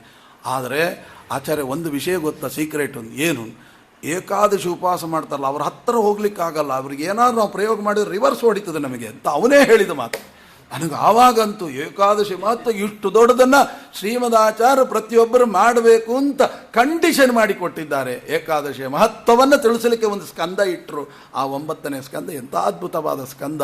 ಹೀಗೆ ಎಲ್ಲ ರಾಜರ ಕಥೆಯನ್ನು ಹೇಳಿದ ಮೇಲೆ ಸೂರ್ಯ ವಂಶದ ಕಥೆ, ಇಡೀ ರಾಮಾಯಣವನ್ನು ಹೇಳ್ತಾರೆ. ಎಂಥ ಅದ್ಭುತವಾದ ರಾಮಾಯಣವನ್ನು ಒಂದೇ ಮಾತಿನಲ್ಲಿ ಹೇಳಬೇಕು ಅಂದರೆ ಅದರೊಳಗೆ 7 ಕಾಂಡಗಳಿದೆ. 7 ಕಾಂಡಗಳಲ್ಲಿ ಬಾಲಕಾಂಡ, ಅಯೋಧ್ಯಕಾಂಡ, ಅರಣ್ಯಕಾಂಡ, ಮತ್ತು ಕಿಷ್ಕಿಂಧಕಾಂಡ, ಸುಂದರಕಾಂಡ, ಯುದ್ಧಕಾಂಡ, ಉತ್ತರಕಾಂಡ ಅಂತ ಇಷ್ಟು ತಿಳ್ಕೊಂಬಿಟ್ರೆ ಇಡೀ ರಾಮಾಯಣ ತಿಳ್ಕೊಂಡಾಗೆ. ಅಲ್ಲಿಗೆ ನಮಗೆ 9ನೇ ಸ್ಕಂದ ಮುಗಿದು ಹೋಗ್ತದೆ. ಬಾಲಕಾಂಡ ಅಂದರೆ ಏನು? ಸತ್ಯಧರ್ಮ ತೀರ್ಥರನ್ನ ಹಿಡಿಬೇಕು. ಅವರು ಸುಂದರಕಾಂಡಕ್ಕೆ ವ್ಯಾಖ್ಯಾನ ಬರೆಯುವಾಗ ರಾಮಾಯಣದ ಬಗ್ಗೆ ಬಹಳ ಚೆನ್ನಾಗಿ ಬರೀತಾರೆ ಸತ್ಯಧರ್ಮ ತೀರ್ಥರು. ಅವರೇನು ಬರೀತಾರೆ ಅಂದರೆ, ಬಾಲಕಾಂಡ ಅಂದರೆ ಏನು? ನಾವೆಲ್ಲಿ ತನಕ ಏನು ತಿಳ್ಕೊಂಡಿದ್ವಿ? ಬಾಲಕಾಂಡ ಅಂದರೆ ರಾಮಚಂದ್ರ ದೇವರು ಬಾಲಕರಾಗಿದ್ದಾಗ ಏನು ಲೀಲೆ ತೋರಿದ್ರು ಆ ಲೀಲೆ ಅಂತ. ಅವರೊಂದೇ ಪ್ರಶ್ನೆ ಕೇಳ್ತಾರೆ, ಇದು ಸರಿ ಇದೆಯಾ ನಿಮಗೆ ಉತ್ತರ ಅಂತ. ನಮಗೆ ಹಾರ್ಟ್ ಅಟ್ಯಾಕ್. ಯಾಕೆ ಹೀಗೆ ಕೇಳಿದರು? ಯಾಕೆ ಅಂದರೆ ಶ್ರೀಮದಾಚಾರ್ಯರು ಮಹಾಭಾರತಾತ್ಮನೆಂದರೆ ರಾಮಾಯಣ ಕಥೆ ಪ್ರಾರಂಭ ಮಾಡುವಾಗ ಮೊದಲನೇ ಶ್ಲೋಕನೇ ಹೇಳ್ತಾರೆ, ನಿತ್ಯ ಪ್ರವೃದ್ಧ ಹಿ ಮಂದ ದೃಷ್ಟಿಮಂತ. ನಿತ್ಯ ಪ್ರವೃದ್ಧ, ಅವನಿಗೆ 15 ವರ್ಷ ಆಗಲ್ಲಂತೆ, 17 ವರ್ಷ ಆಗಲ್ಲಂತೆ, 16 ವರ್ಷ ಅಂತೆ. ಒಂದೇ ಥರ ಮಗುವಾಗಿ ಇಲ್ಲೇ ಇಲ್ಲ ಅವನು. ಜಗತ್ತಿನ ದೃಷ್ಟಿಯಲ್ಲಿ ಮಗುವಂತೆ ತೋರಿದ್ದಷ್ಟೇ ಹೊರತು ಅವನು 16 ವರ್ಷ ನಿತ್ಯ ಪ್ರವೃದ್ಧ. ಮತ್ತೆ ಹಾಗಾದ್ರೆ ಇಲ್ಲಿ ಏನು ಅರ್ಥ ಕೊಡ್ತೀರಿ ಬಾಲಕ ಅಂದರೆ? ಅದಕ್ಕೆ ಹೇಳಿದರು, ಈ ಜಗತ್ತು ಮಂದದೃಷ್ಟಿ, ಈ ಲೋಕ ಉಂಟಲ್ವಾ, ರಾಮಚಂದ್ರ ದೇವನು ಕೇವಲ ಮಗು ಕೇವಲ ಮಗು ಕೇವಲ ಮಗು ಅಂತ ಏನು ತಿಳ್ಕೊಂತಾರಲ್ಲ, ಆ ಜನರ ದೃಷ್ಟಿಯಲ್ಲಿ ರಾಮಚಂದ್ರ ಬಾಲಕ ಅಂತ ಭ್ರಮಿಸಿದ ಸಂದರ್ಭದಲ್ಲೂ ತಾನು ತನ್ನ ಬಲವನ್ನು ಪ್ರದರ್ಶನ ಮಾಡಿದ ಕಾಂಡ. ಆದ್ದರಿಂದ ಬಲ ಪ್ರದರ್ಶನ ಕಾಂಡ ಅಂತ ಹೆಸರೇ ಹೊರತು ಬಾಲಕಾಂಡ ಅಂದರೆ ಬಲ ಪ್ರದರ್ಶನ ಕಾಂಡ. ಅವನು ಮಗು ಅಂತ ಅರ್ಥ ಅಲ್ಲ. ಅಯೋಧ್ಯ ಕಾಂಡ ಅಂದರೆ ಅಯೋಧ್ಯೆಯಲ್ಲಿದ್ದ 2 ದಿವಸ ಇದ್ದ, 1 ತಿಂಗಳಿದ್ದ ಅಷ್ಟೇ, 1 ವಾರ ಕೂಡ ಇರಲಿಲ್ಲ ಹೆಚ್ಚು ಕಮ್ಮಿ. 14 ವರ್ಷ ಮತ್ತೆ ಅಯೋಧ್ಯೆ ಆಳಿದ್ನಲ್ಲ, ಮತ್ತೆ ಆಗ ಅದು ಯಾಕೆ ಅಯೋಧ್ಯ ಕಾಂಡ ಅಲ್ಲ, ಅದನ್ನು ಉತ್ತರಕಾಂಡ ಅಂತ ಯಾಕೆ ಕರೆದ್ರಿ? ನಿಜವಾಗಿ ಅಯೋಧ್ಯ ಕಾಂಡ ಯಾವುದಾಗಬೇಕು ಆ ಕೊನೆಗಾಗಿದ್ದು, ಅದನ್ನು ಬಿಟ್ರಿ, ಇದನ್ನು ಯಾಕೆ ಹೇಳಿದ್ರಿ? ಆಗ ಅಲ್ಲಿ ಬರೀತಾರೆ, ಹಾಗರ್ಥ ಅಲ್ಲ. ಅಯೋಧ್ಯಾಕಾಂಡ ಅಂದರೆ ಏನು ಅದ್ಭುತವಾದ ಚಿಂತನೆ ನೋಡಿ ಸತ್ಯಧರ್ಮರದು. ಯಾವ ಕಾಂಡದಲ್ಲಿ ರಾಮಚಂದ್ರ ದೇವರು ಶಸ್ತ್ರವನ್ನು ಹಿಡಿದು ಯುದ್ಧವೇ ಆಡ್ಲಿಲ್ವೋ, ನ ಯುದ್ಧಂ ಅಯುದ್ಧಂ ಅಯುದ್ಧಮೇವ ಅಯೋಧ್ಯಂ ಅಂತ, ಯುದ್ಧವೇ ಆಡದಿದ್ದ ಕಾಂಡ ಅಂತ ಏನಾದರೂ ಇದ್ದ ರಾಮಾಯಣದಲ್ಲಿ ಅದು ಒಂದೇ. ಅದಕ್ಕೆ ಅಯೋಧ್ಯ ಅಂತ ಯಾರು ಚಿಂತನೆ ಮಾಡ್ತಾರೆ ಅವರ ಮನೆಯಲ್ಲಿ ಯುದ್ಧವೇ ಆಗಲ್ಲಂತೆ. ಗಂಡ ಹೆಂಡತಿ ಜಗಳ ಆಗಲಿ, ಮಕ್ಕಳು ತಂದೆ ತಾಯಿ ಜಗಳ ಯಾವುದೂ ಆಗಲ್ಲಂತೆ. ಯಾಕೆ ಮತ್ತೆ ಯಾಕೆ ಆಗ್ತಾ ಇದೆ? ಅದು ಅಯೋಧ್ಯಕಾಂಡ ಅಂದರೆ ಅಯೋಧ್ಯೆಯಲ್ಲಿ ಯುದ್ಧ ಅಂತ ತಿಳ್ಕೊಂಡಿದ್ರೆ ಯುದ್ಧ, ಆ ಯುದ್ಧವೇ ಆಡಲಿಲ್ಲ ರಾಮಚಂದ್ರ ಅಂತ ತಿಳ್ಕೊಂಡ್ರೆ ಯುದ್ಧ. ಹೀಗೆ ಅಯೋಧ್ಯಕಾಂಡದ ಲಕ್ಷಣ. ಅರಣ್ಯಕಾಂಡ ಅಂದರೆ ಕಾಡಿಗೆ ಅವನಿಗೆ ಕಾಡು ನಾಡು ಎರಡು ಒಂದೇ ಅಲ್ಲ, ನೀವು ಕಾಡಿನ ಕಾಂಡ ಅಂತ ಹೇಗೆ ಹೇಳ್ತೀರಿ? ಅದಕ್ಕೆ ಹೇಳಿದರು ಅರಣ್ಯ ಅಂದರೆ ಕಾಡು ಅಂತ ಒಂದು ಅರ್ಥ. ಇಲ್ಲಿ ಏನು ಅರ್ಥ ಅಂದರೆ ಅರಣರ ಕಾಂಡ, ಅರಣ್ಯಕಾಂಡ. ಅರಣರು ಅಂದರೆ ಯಾರು? ಶರಣರು. ಶರಣರು ಅಂದರೆ ಯಾರು? ತತ್ವಜ್ಞಾನಿಗಳು. ಭಗವಂತನ ಕಾಣಬೇಕು ಅಂತ ಕಾಡಿನಲ್ಲಿ ಸಾವಿರಾರು ಜನ ಋಷಿಗಳು ಒಂಟಿ ಕಾಲ ಮೇಲೆ ನಿಂತು ರಾಮ ರಾಮ ರಾಮ ಅಂತ ಕಾಯ್ತಾ ಇದ್ದಾರೆ. ಅವರೆಲ್ಲರೂ ತುಂಬಿದ ನಾಡಾದ್ದರಿಂದ ಅರಣರಿಂದ ತುಂಬಿದ್ದು ಅರಣ್ಯಕಾಂಡ ಅಂದರೆ ಜ್ಞಾನಿಗಳ ಕಾಂಡ. ಅವರಿಗೆ ತಾನು ದರ್ಶನವನ್ನು ಕೊಟ್ಟ ಅಂತ ಚಿಂತನೆ ಮಾಡಬೇಕು. ಸುಂದರಕಾಂಡ ಅಂದರೆ ಏನು? ಸುಂದರಕಾಂಡ ಅಂತಂದರೆ ಬರೀ ಏನಂತಾರೆ, ಇವೆಲ್ಲದಕ್ಕೂ ಅರ್ಥ ಹೇಳುವುದು, ಅದಕ್ಕೆ ಹೇಳೋದು ಕಷ್ಟ. ಅದಕ್ಕೆ ಹೇಳ್ತಾರೆ ಸುಂದೇನ ರಮಯತಿ ಇತಿ ಸುಂದರ ಅಂತ. ಸುಂದ ಅಂತ ಯಾರು ಸುಂದ ಅಂದರೆ ಭಗವಂತ. ಎಲ್ಲಿದೆ? ವಿಷ್ಣು ಸುಂದರ ಸುಂದೋ ರತ್ನನಾಭ ಸುಂದ ಅಂದರೆ ಭಗವಂತ. ಅದರ ಅರ್ಥ ಏನು? ನಮ್ಮ ಮಹಿಷಿಯ ಸತ್ಯಸಂಧ ತೀರ್ಥರು ವಿಷ್ಣು ಸಹಸ್ರನಾಮಕ್ಕೆ ವ್ಯಾಖ್ಯಾನ ಮಾಡುವಾಗ ಅವರು ಸುಂದ ಅನ್ನುವ ಶಬ್ದಕ್ಕೆ ಅರ್ಥ ಬರೀತಾರೆ. ಏನಂತ ಅರ್ಥ ಬರೀತಾರೆ ಅಂದರೆ ಇನ್ನೊಬ್ಬರೊಳಗೆ ನಿಂತು ಬಲ ಪ್ರದರ್ಶನ ಮಾಡುವ ಭಗವಂತನ ತಾಕತ್ತಿಗೆ ಸುಂದ ಅಂತ ಹೆಸರಂತೆ. ಇನ್ನೊಬ್ಬರೊಳಗೆ ನಿಂತು ಬಲ ಪ್ರದರ್ಶನ. ಯಾರೊಳಗೆ? ಹನುಮಂತನೊಳಗೆ ಈ ಸುಂದನಾಮಕ ಪರಮಾತ್ಮ ನಿಂತು ಬಲ ಪ್ರದರ್ಶನ ಮಾಡಿ, ನಾನೊಬ್ಬನೇ ಬಲ ಪ್ರದರ್ಶನ ಮಾಡೋದಲ್ಲ, ಇನ್ನೊಬ್ಬರೊಳಗೆ ನಿಂತು ನಾನು ಯುದ್ಧ ಮಾಡ್ತೇನೆ ಅಂತ ತೋರಿಸಿದ ಕಾಂಡ ಸುಂದೇನ ರಮಯತಿ ಇತಿ ಸುಂದರ ಅಂತ. ಹೀಗೆ ಸುಂದರಕಾಂಡದ ಕಥೆಯನ್ನು ಹೇಳ್ತಾರೆ. ಕೊನೆಗೆ ಯುದ್ಧಕಾಂಡ ಅಂತ. ಯುದ್ಧಕಾಂಡ ಅಂದರೆ ಏನು? ಜನರ ಜೊತೆಗೆ ಯುದ್ಧ ಅಲ್ಲ, ಮತ್ತೇನು? ಒಳಗಡೆ ಅಂತಃಶತ್ರುಗಳು ಅಂತ ಸಾವಿರಾರು ಜನ ಇದ್ದಾರೆ, ಅವರ ಜೊತೆಗೆ ಹೇಗೆ ಯುದ್ಧ ಆಡಬೇಕು ಅಂತ ಭಗವಂತ ಯುದ್ಧಕಾಂಡದಲ್ಲಿ ಬಹಳ ಚೆನ್ನಾಗಿ ತಿಳಿಸಿಕೊಟ್ಟಿದ್ದಾನೆ. ಕೊನೆಗೆ ಜಗತ್ತಿನಲ್ಲಿ ಯಾವ ಪ್ರಶ್ನೆ ಕೇಳ್ತಿರೋ ಎಲ್ಲ ಪ್ರಶ್ನೆಗಳಿಗೆ ಉತ್ತರ ಕೊಡುವ ಕಾಂಡ ಅಂತ ಒಂದಿದ್ರೆ ಅದು ಉತ್ತರಕಾಂಡ, ಹೊರತು ಮುಂದಿನ ಕಥೆ ಅಂತ ಅರ್ಥ ಅಲ್ಲ. ಎಲ್ಲ ಪ್ರಶ್ನೆಗಳಿಗೂ ಉತ್ತರ ಕೊಡ್ತಾರೆ. ಎಂತೆಂಥ ಪ್ರಶ್ನೆಗಳು! ಇವತ್ತು ಟಿ ವಿಯಲ್ಲಿ ಕೂತುಕೊಂಡು ಬೊಬ್ಬೆ ಹೊಡಿತಾರೆ, ರಾಮನ ಬಗ್ಗೆ ಅಲ್ಲ ಸಲ್ಲದ ಮಾತುಗಳನ್ನು ಆಡಿ ಬೊಬ್ಬೆ ಹೊಡಿತಾರೆ. ಅಂಥವರಿಗೆಲ್ಲ ಸರಿಯಾದ ಉತ್ತರ ಕೊಡುವ ಕಾಂಡ ಅಂದರೆ ಉತ್ತರಕಾಂಡ.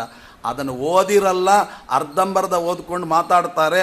ಹಾಗಾಗಿ ಯಾರೂ ಅವರಿಗೆ ಹೇಳೋರು ಕೇಳೋರಿಲ್ಲ. ನಿಜವಾಗಿಯೂ ಆ ರಾಮಾಯಣದ ಉತ್ತರಕಾಂಡವನ್ನು ಓದಿದರೆ ಎಲ್ಲರಿಗೂ ಚಾಟಿ ಎಟ್ಟು ಕೊಟ್ಟರೆ ಹಾಗೆ ಒಂದೊಂದು ಉತ್ತರ ಕೊಡ್ಬೋದು. ಸುಮ್ಮನೆ ಒಂದು ಉದಾಹರಣೆ ಕೊಡ್ತೇನೆ.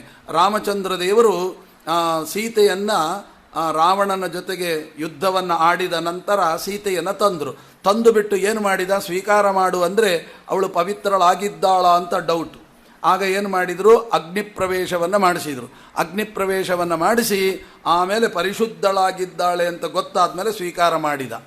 ಆಗ ಇದನ್ನು ಇಟ್ಟುಕೊಂಡು ದೂರದರ್ಶನದ ಮುಂದೆ ಕೂತುಕೊಂಡು ಲದ್ದಿಜೀವಿಗಳು ಮಾತನಾಡೋದು ಏನು ಗೊತ್ತುಂಟಾ? ಅಷ್ಟು ಆದರ್ಶ ಪುರುಷೋತ್ತಮನಾಗಿದ್ದರೆ, ಮರ್ಯಾದಾ ಪುರುಷೋತ್ತಮನಾಗಿದ್ದರೆ ತನ್ನ ಹೆಂಡತಿ ಮೇಲೆ ಸರಿಯಾದ ವಿಶ್ವಾಸ ಇಲ್ಲ. ಅವಳು ಅಗ್ನಿಪ್ರವೇಶ ಮಾಡಿದ ಮೇಲೆ ಪರಿಶುದ್ಧಳು ಅಂತ ಗೊತ್ತಾದ್ಮೇಲೆ ಸ್ವೀಕಾರ ಮಾಡ್ತಾನಂತೆ. ಇವನು ಯಾವ ಆದರ್ಶ ವ್ಯಕ್ತಿ ಅಂತ ಟೇಬಲ್ ಕುಟ್ಕೊಂಡು ಮಾತಾಡ್ತಾರೆ. ಇವರಿಗೆ ರಾಮಾಯಣ ಓದಬೇಕು, ಆವಾಗಲೇ ಅರ್ಥ ಆಗೋದು. ಅಂಥ ಪ್ರಶ್ನೆಗಳಿಗೆ ಉತ್ತರ ಕೊಡುವ ಕಾಂಡ ಅಂತ ಒಂದಿದ್ರೆ ಅದು ಉತ್ತರಕಾಂಡ. ಏನು ಅಂತ ಉತ್ತರ ಕೊಡ್ತಾರೆ? ಆಗ ಬರೀತಾರೆ ಖಂಡಿತ ಆ ಭಾವನೆ ಇಲ್ಲ. ಮತ್ತೆ ಯಾಕೆ? ರಾಮನಿಗೆ ಸಂಪೂರ್ಣ ವಿಶ್ವಾಸ ಇದೆ. ಮತ್ತೆ ಯಾಕೆ ಅಗ್ನಿ ಪ್ರವೇಶ ಮಾಡಬೇಕಾಗಿತ್ತು? ನೀವು ತಿಳ್ಕೊಂಡದ್ದು ಅಗ್ನಿ ಪ್ರವೇಶ. ನಿಜವಾದ ಕಥೆ ಏನಲ್ಲಿ? ಅಲ್ಲಿ ಸೀತೆಯನ್ನು ಅಪಹರಿಸಲಿಕ್ಕೆ ಅಂತ ರಾವಣ ಬಂದಾಗ ನಿಜವಾದ ಸೀತೆಯನ್ನು ಅಗ್ನಿದೇವ ಕೈಲಾಸಕ್ಕೆ ತಕೊಂಡು ಹೋಗಿ ಅಲ್ಲಿಟ್ಟು ಪೂಜೆ ಮಾಡ್ತಾ ಇದ್ದ. ಮತ್ತೆ ಇಲ್ಲಿ ಯಾರು? ಅಗ್ನಿ ಏನು ಮಾಡಿದ? ತನ್ನ ಮಗಳಾಗಿರ್ತಕ್ಕಂಥ ವೇದವತಿಯನ್ನು ಸೀತಾಕೃತಿಯಾಗಿ ಮಾಡಿ ರಾವಣನ ಅಂತರ್ಪುರಕ್ಕೆ ಕಳಿಸಿದ್ದು. ಹಾಗಾದ್ರೆ ಅಲ್ಲಿ ಹೋಗಿದ್ಯಾರು? ನಿಜವಾದ ಸೀತೆ ಅಲ್ಲ, ಸೀತೆಯ ಆಕೃತಿ. ಯಾರವಳು? ಅಗ್ನಿಯ ಮಗಳಾಗಿರ್ತಕ್ಕಂಥ ವೇದವತಿ. ಅದನ್ನ ತನ್ನ ಹೆಂಡತಿಯನ್ನ ಅಪಹರಿಸಿದ್ದಾರೆ ಅಂತ ಅವ ಯುದ್ಧಕ್ಕೆ ಹೋಗಿದ್ದಲ್ಲ. ನನ್ನ ಹೆಂಡತಿಯನ್ನು ಕಣ್ಣೆತ್ತಿ ನೋಡಿದ್ರೆ ಸುಟ್ಟು ಭಸ್ಮ ಆಗಿಬಿಡುತ್ತಾರೆ. ಇವರಿಗೆ ಎಲ್ಲಿದೆ ನಾಲಾಯಕರು? ಆದ್ದರಿಂದ ಇವರಿಗೇನು ಯೋಗ್ಯತೆ ಇಲ್ಲ. ಮತ್ತೆ ಯಾಕೆ ನೀನು ಯುದ್ಧಕ್ಕೆ ಹೋದಿ? ನಂದಲ್ಲ, ನನ್ನ ಹೆಂಡತಿಯ ಹೆಸರಿನಲ್ಲಿ ಪಾಪ ಅಗ್ನಿಯ ಮಗಳು ಹೋಗಿದ್ದಾಳೆ. ಪಾಪ ಅದು ಯಾಕೆ ಹಿಂಸೆ ಕೊಡಬೇಕು? ಅದಕ್ಕೆ ಬಿಡಿಸ್ಕೊಂಬರೋಣ ಅಂತ ಹೋಗಿದ್ದೆ ಹೊರತು ನನ್ನ ಹೆಂಡತಿ ಹೋಗಿದ್ರೆ ನಾನು ಯಾಕೆ ಹೋಗಬೇಕು? ಅವಳು ಎಲ್ಲಿ ಹೋದರೂ ಗೆದ್ಕೊಂಬರೋ ತಾಕತ್ತಿದೆ ಅಂತ. ಮತ್ತೆ ಅಗ್ನಿ ಪ್ರವೇಶ ಯಾಕೆ ಮಾಡಿದಿ ಸ್ವಾಮಿ? ಆ ಅಗ್ನಿಯ ಮಗಳನ್ನು ಗೆದ್ದುಕೊಂಡು ಬಂದ್ಮೇಲೆ ನಾನು ಸ್ವೀಕಾರ ಮಾಡ್ಲಿಕ್ಕೆ ಆಗುತ್ತಾ? ಯಾರ ವಸ್ತು ಅವ್ರಿಗೆ ಕೊಡಬೇಕಲ್ವಾ? ಹೇ ಅಗ್ನಿ, ನಿನ್ನ ಮಗಳು ತಗೋ ಅಂತ ಅಗ್ನಿ ಪ್ರವೇಶ ಕೊಡಿಸಿದೆ. ಆಗ ಅಗ್ನಿ ಏನು ಮಾಡಿದ? ಸ್ವಾಮಿ, ನನ್ನ ಮಗಳನ್ನ ಕೊಟ್ಟಿಯಲ್ಲ, ಅದಕ್ಕೆ ನಿನ್ನ ಪತ್ನಿಯನ್ನು ತಗೋ, ಇಷ್ಟು ದಿವಸ ನಮ್ಮ ಅಮ್ಮನ ನಾನು ಪೂಜೆ ಮಾಡ್ತಾ ಇದ್ದೆ, ತಗೋ ಅಂತ ವಿನಿಮಯ ಮಾಡಿಕೊಂಡ್ರು. ಆ ಅಗ್ನಿಯ ಮಗಳನ್ನ ರಾಮಚಂದ್ರ ಕೊಟ್ರೆ ರಾಮಚಂದ್ರ ದೇವರ ಪತ್ನಿಯನ್ನ ಅಗ್ನಿ ಕೊಟ್ಟ. ಅದನ್ನ ವಿನಿಮಯವನ್ನ ಈ ಜಗತ್ತು ನೋಡಿ ಕಾಮಕ ದೃಷ್ಟಿಯಿಂದ ಏನ್ ತಿಳ್ಕೊಂಡ್ರು? ಓ, ರಾಮನಿಗೆ ವಿಶ್ವಾಸ ಇಲ್ಲ, ಅಗ್ನಿ ಪ್ರವೇಶ ಮಾಡಿಸಿದ್ರು. ಈ ಉತ್ತರ ಬೇಕು ಅಂದ್ರೆ ಉತ್ತರಕಾಂಡ ಓದಬೇಕು, ಆವಾಗ ಗೊತ್ತಾಗತ್ತೆ. ಇಂತಹ ಅನೇಕ ಪ್ರಶ್ನೆಗಳಿಗೆ, ಕುಚೋದ್ಯ ಪ್ರಶ್ನೆಗಳಿಗೆ ಉತ್ತರ ಕೊಡುವ ಕಾಂಡ. ಆದ್ದರಿಂದ ಅದಕ್ಕೆ ಉತ್ತರಕಾಂಡ ಅಂತ ಕರೆದ್ರು. ಈ ಕಾಂಡಗಳ ಚಿಂತನೆ ಮಾಡಿಬಿಟ್ರೆ ರಾಮಾಯಣ ಮುಗೀತು. ಅಲ್ಲಿಗೆ 9ನೇ ಸ್ಕಂದದ ಸಾರ ಗೊತ್ತಾಯಿತು. 10ನೇ ಸ್ಕಂದಕ್ಕೆ ಬರ್ತೀವಿ. 10ನೇ ಸ್ಕಂದಕ್ಕೆ ಬಂದಾಗ ಏನಾಯಿತು? ಅದರ ಮೊನ್ನೆ ಎಲ್ಲ ಕೇಳಿದಿರಿ. ಕೃಷ್ಣನ ಸಮಗ್ರವಾಗಿರತಕ್ಕಂತಹ ಮಾತು ಒಂದೇ ಮಾತಿನಲ್ಲಿ ಮುಗಿಸಿಬಿಡ್ತೇನೆ ಅದೆಲ್ಲವನ್ನು. ಯಾಕಂದರೆ ಮುಂದೆ ನಾವು ಹೋಗಬೇಕು. ಇನ್ನು ನಾಳೆ ಸಾಯಂಕಾಲದೊಳಗೆ ಆ ಇಡೀ ಉತ್ತರಾರ್ಧ ಮುಗಿಬೇಕು. ಅದಕ್ಕೋಸ್ಕರ ಸಂಕ್ಷಿಪ್ತವಾಗಿ ಒಂದು ಮಾತಿನಲ್ಲಿ ಹೇಳಬೇಕು ಅಂತಂದರೆ, ಕೃಷ್ಣನ ಹತ್ತಿರ ನಾವು ಹೋಗ್ತೇವೆ. ಈಗ ನಿನ್ನೆ ಕೃಷ್ಣನ ಬಾಲ್ಯ ಲೀಲೆಗಳನ್ನು ಕೇಳಿದ್ದೀರಿ, ಅವತಾರವನ್ನು ಕೇಳಿದ್ದೀರಿ. ಅವತಾರವನ್ನು ಕೇಳುವಾಗ ಭಾಗವತದಲ್ಲಿ ಹೇಳಿದ್ದು ತಮದ್ಭುತಂ ಬಾಲಕಂ ಅಂಬುಜೇಕ್ಷಣಂ ಚತುರ್ಭುಜಂ ಶಂಖ ಗದಾದ್ಯುಧಾಯುಧಂ ಅಂತ. ನಮ್ಮ ಸತ್ಯಧರ್ಮ ತೀರ್ಥರು ಎಂಥ ಅದ್ಭುತವಾದ ವ್ಯಾಖ್ಯಾನಗಳು ಅಂದರೆ, ನಿಜವಾಗಿಯೂ ಸತ್ಯಧರ್ಮರ ವ್ಯಾಖ್ಯಾನ ಇಲ್ಲದೆ ಭಾಗವತ ಮುಟ್ಟಿದರೆ ಸ್ವಾರಸ್ಯವೇ ಇಲ್ಲ. ಅಂಥ ಅದ್ಭುತವಾದ ವ್ಯಾಖ್ಯಾನ ಅವರು ಬರೀತಾರೆ.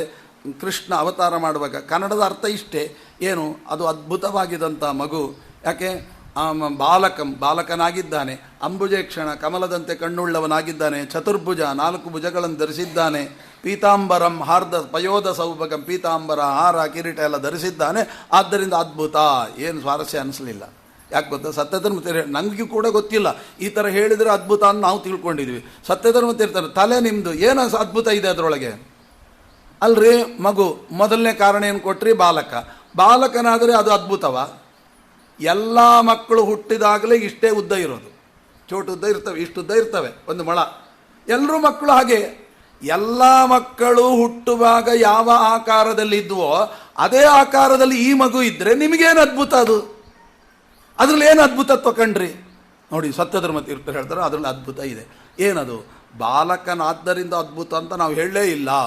ಮತ್ತೆ ನೀವು ಹೇಳಿದ್ರ ತಮದ್ಭುತಂ ಬಾಲಕಂ. ಬಾಲಕ ಅಂದ್ರೆ ಏನು? ಬಾಲಹ ಕಹ ಯಸ್ಯ ಸಹ.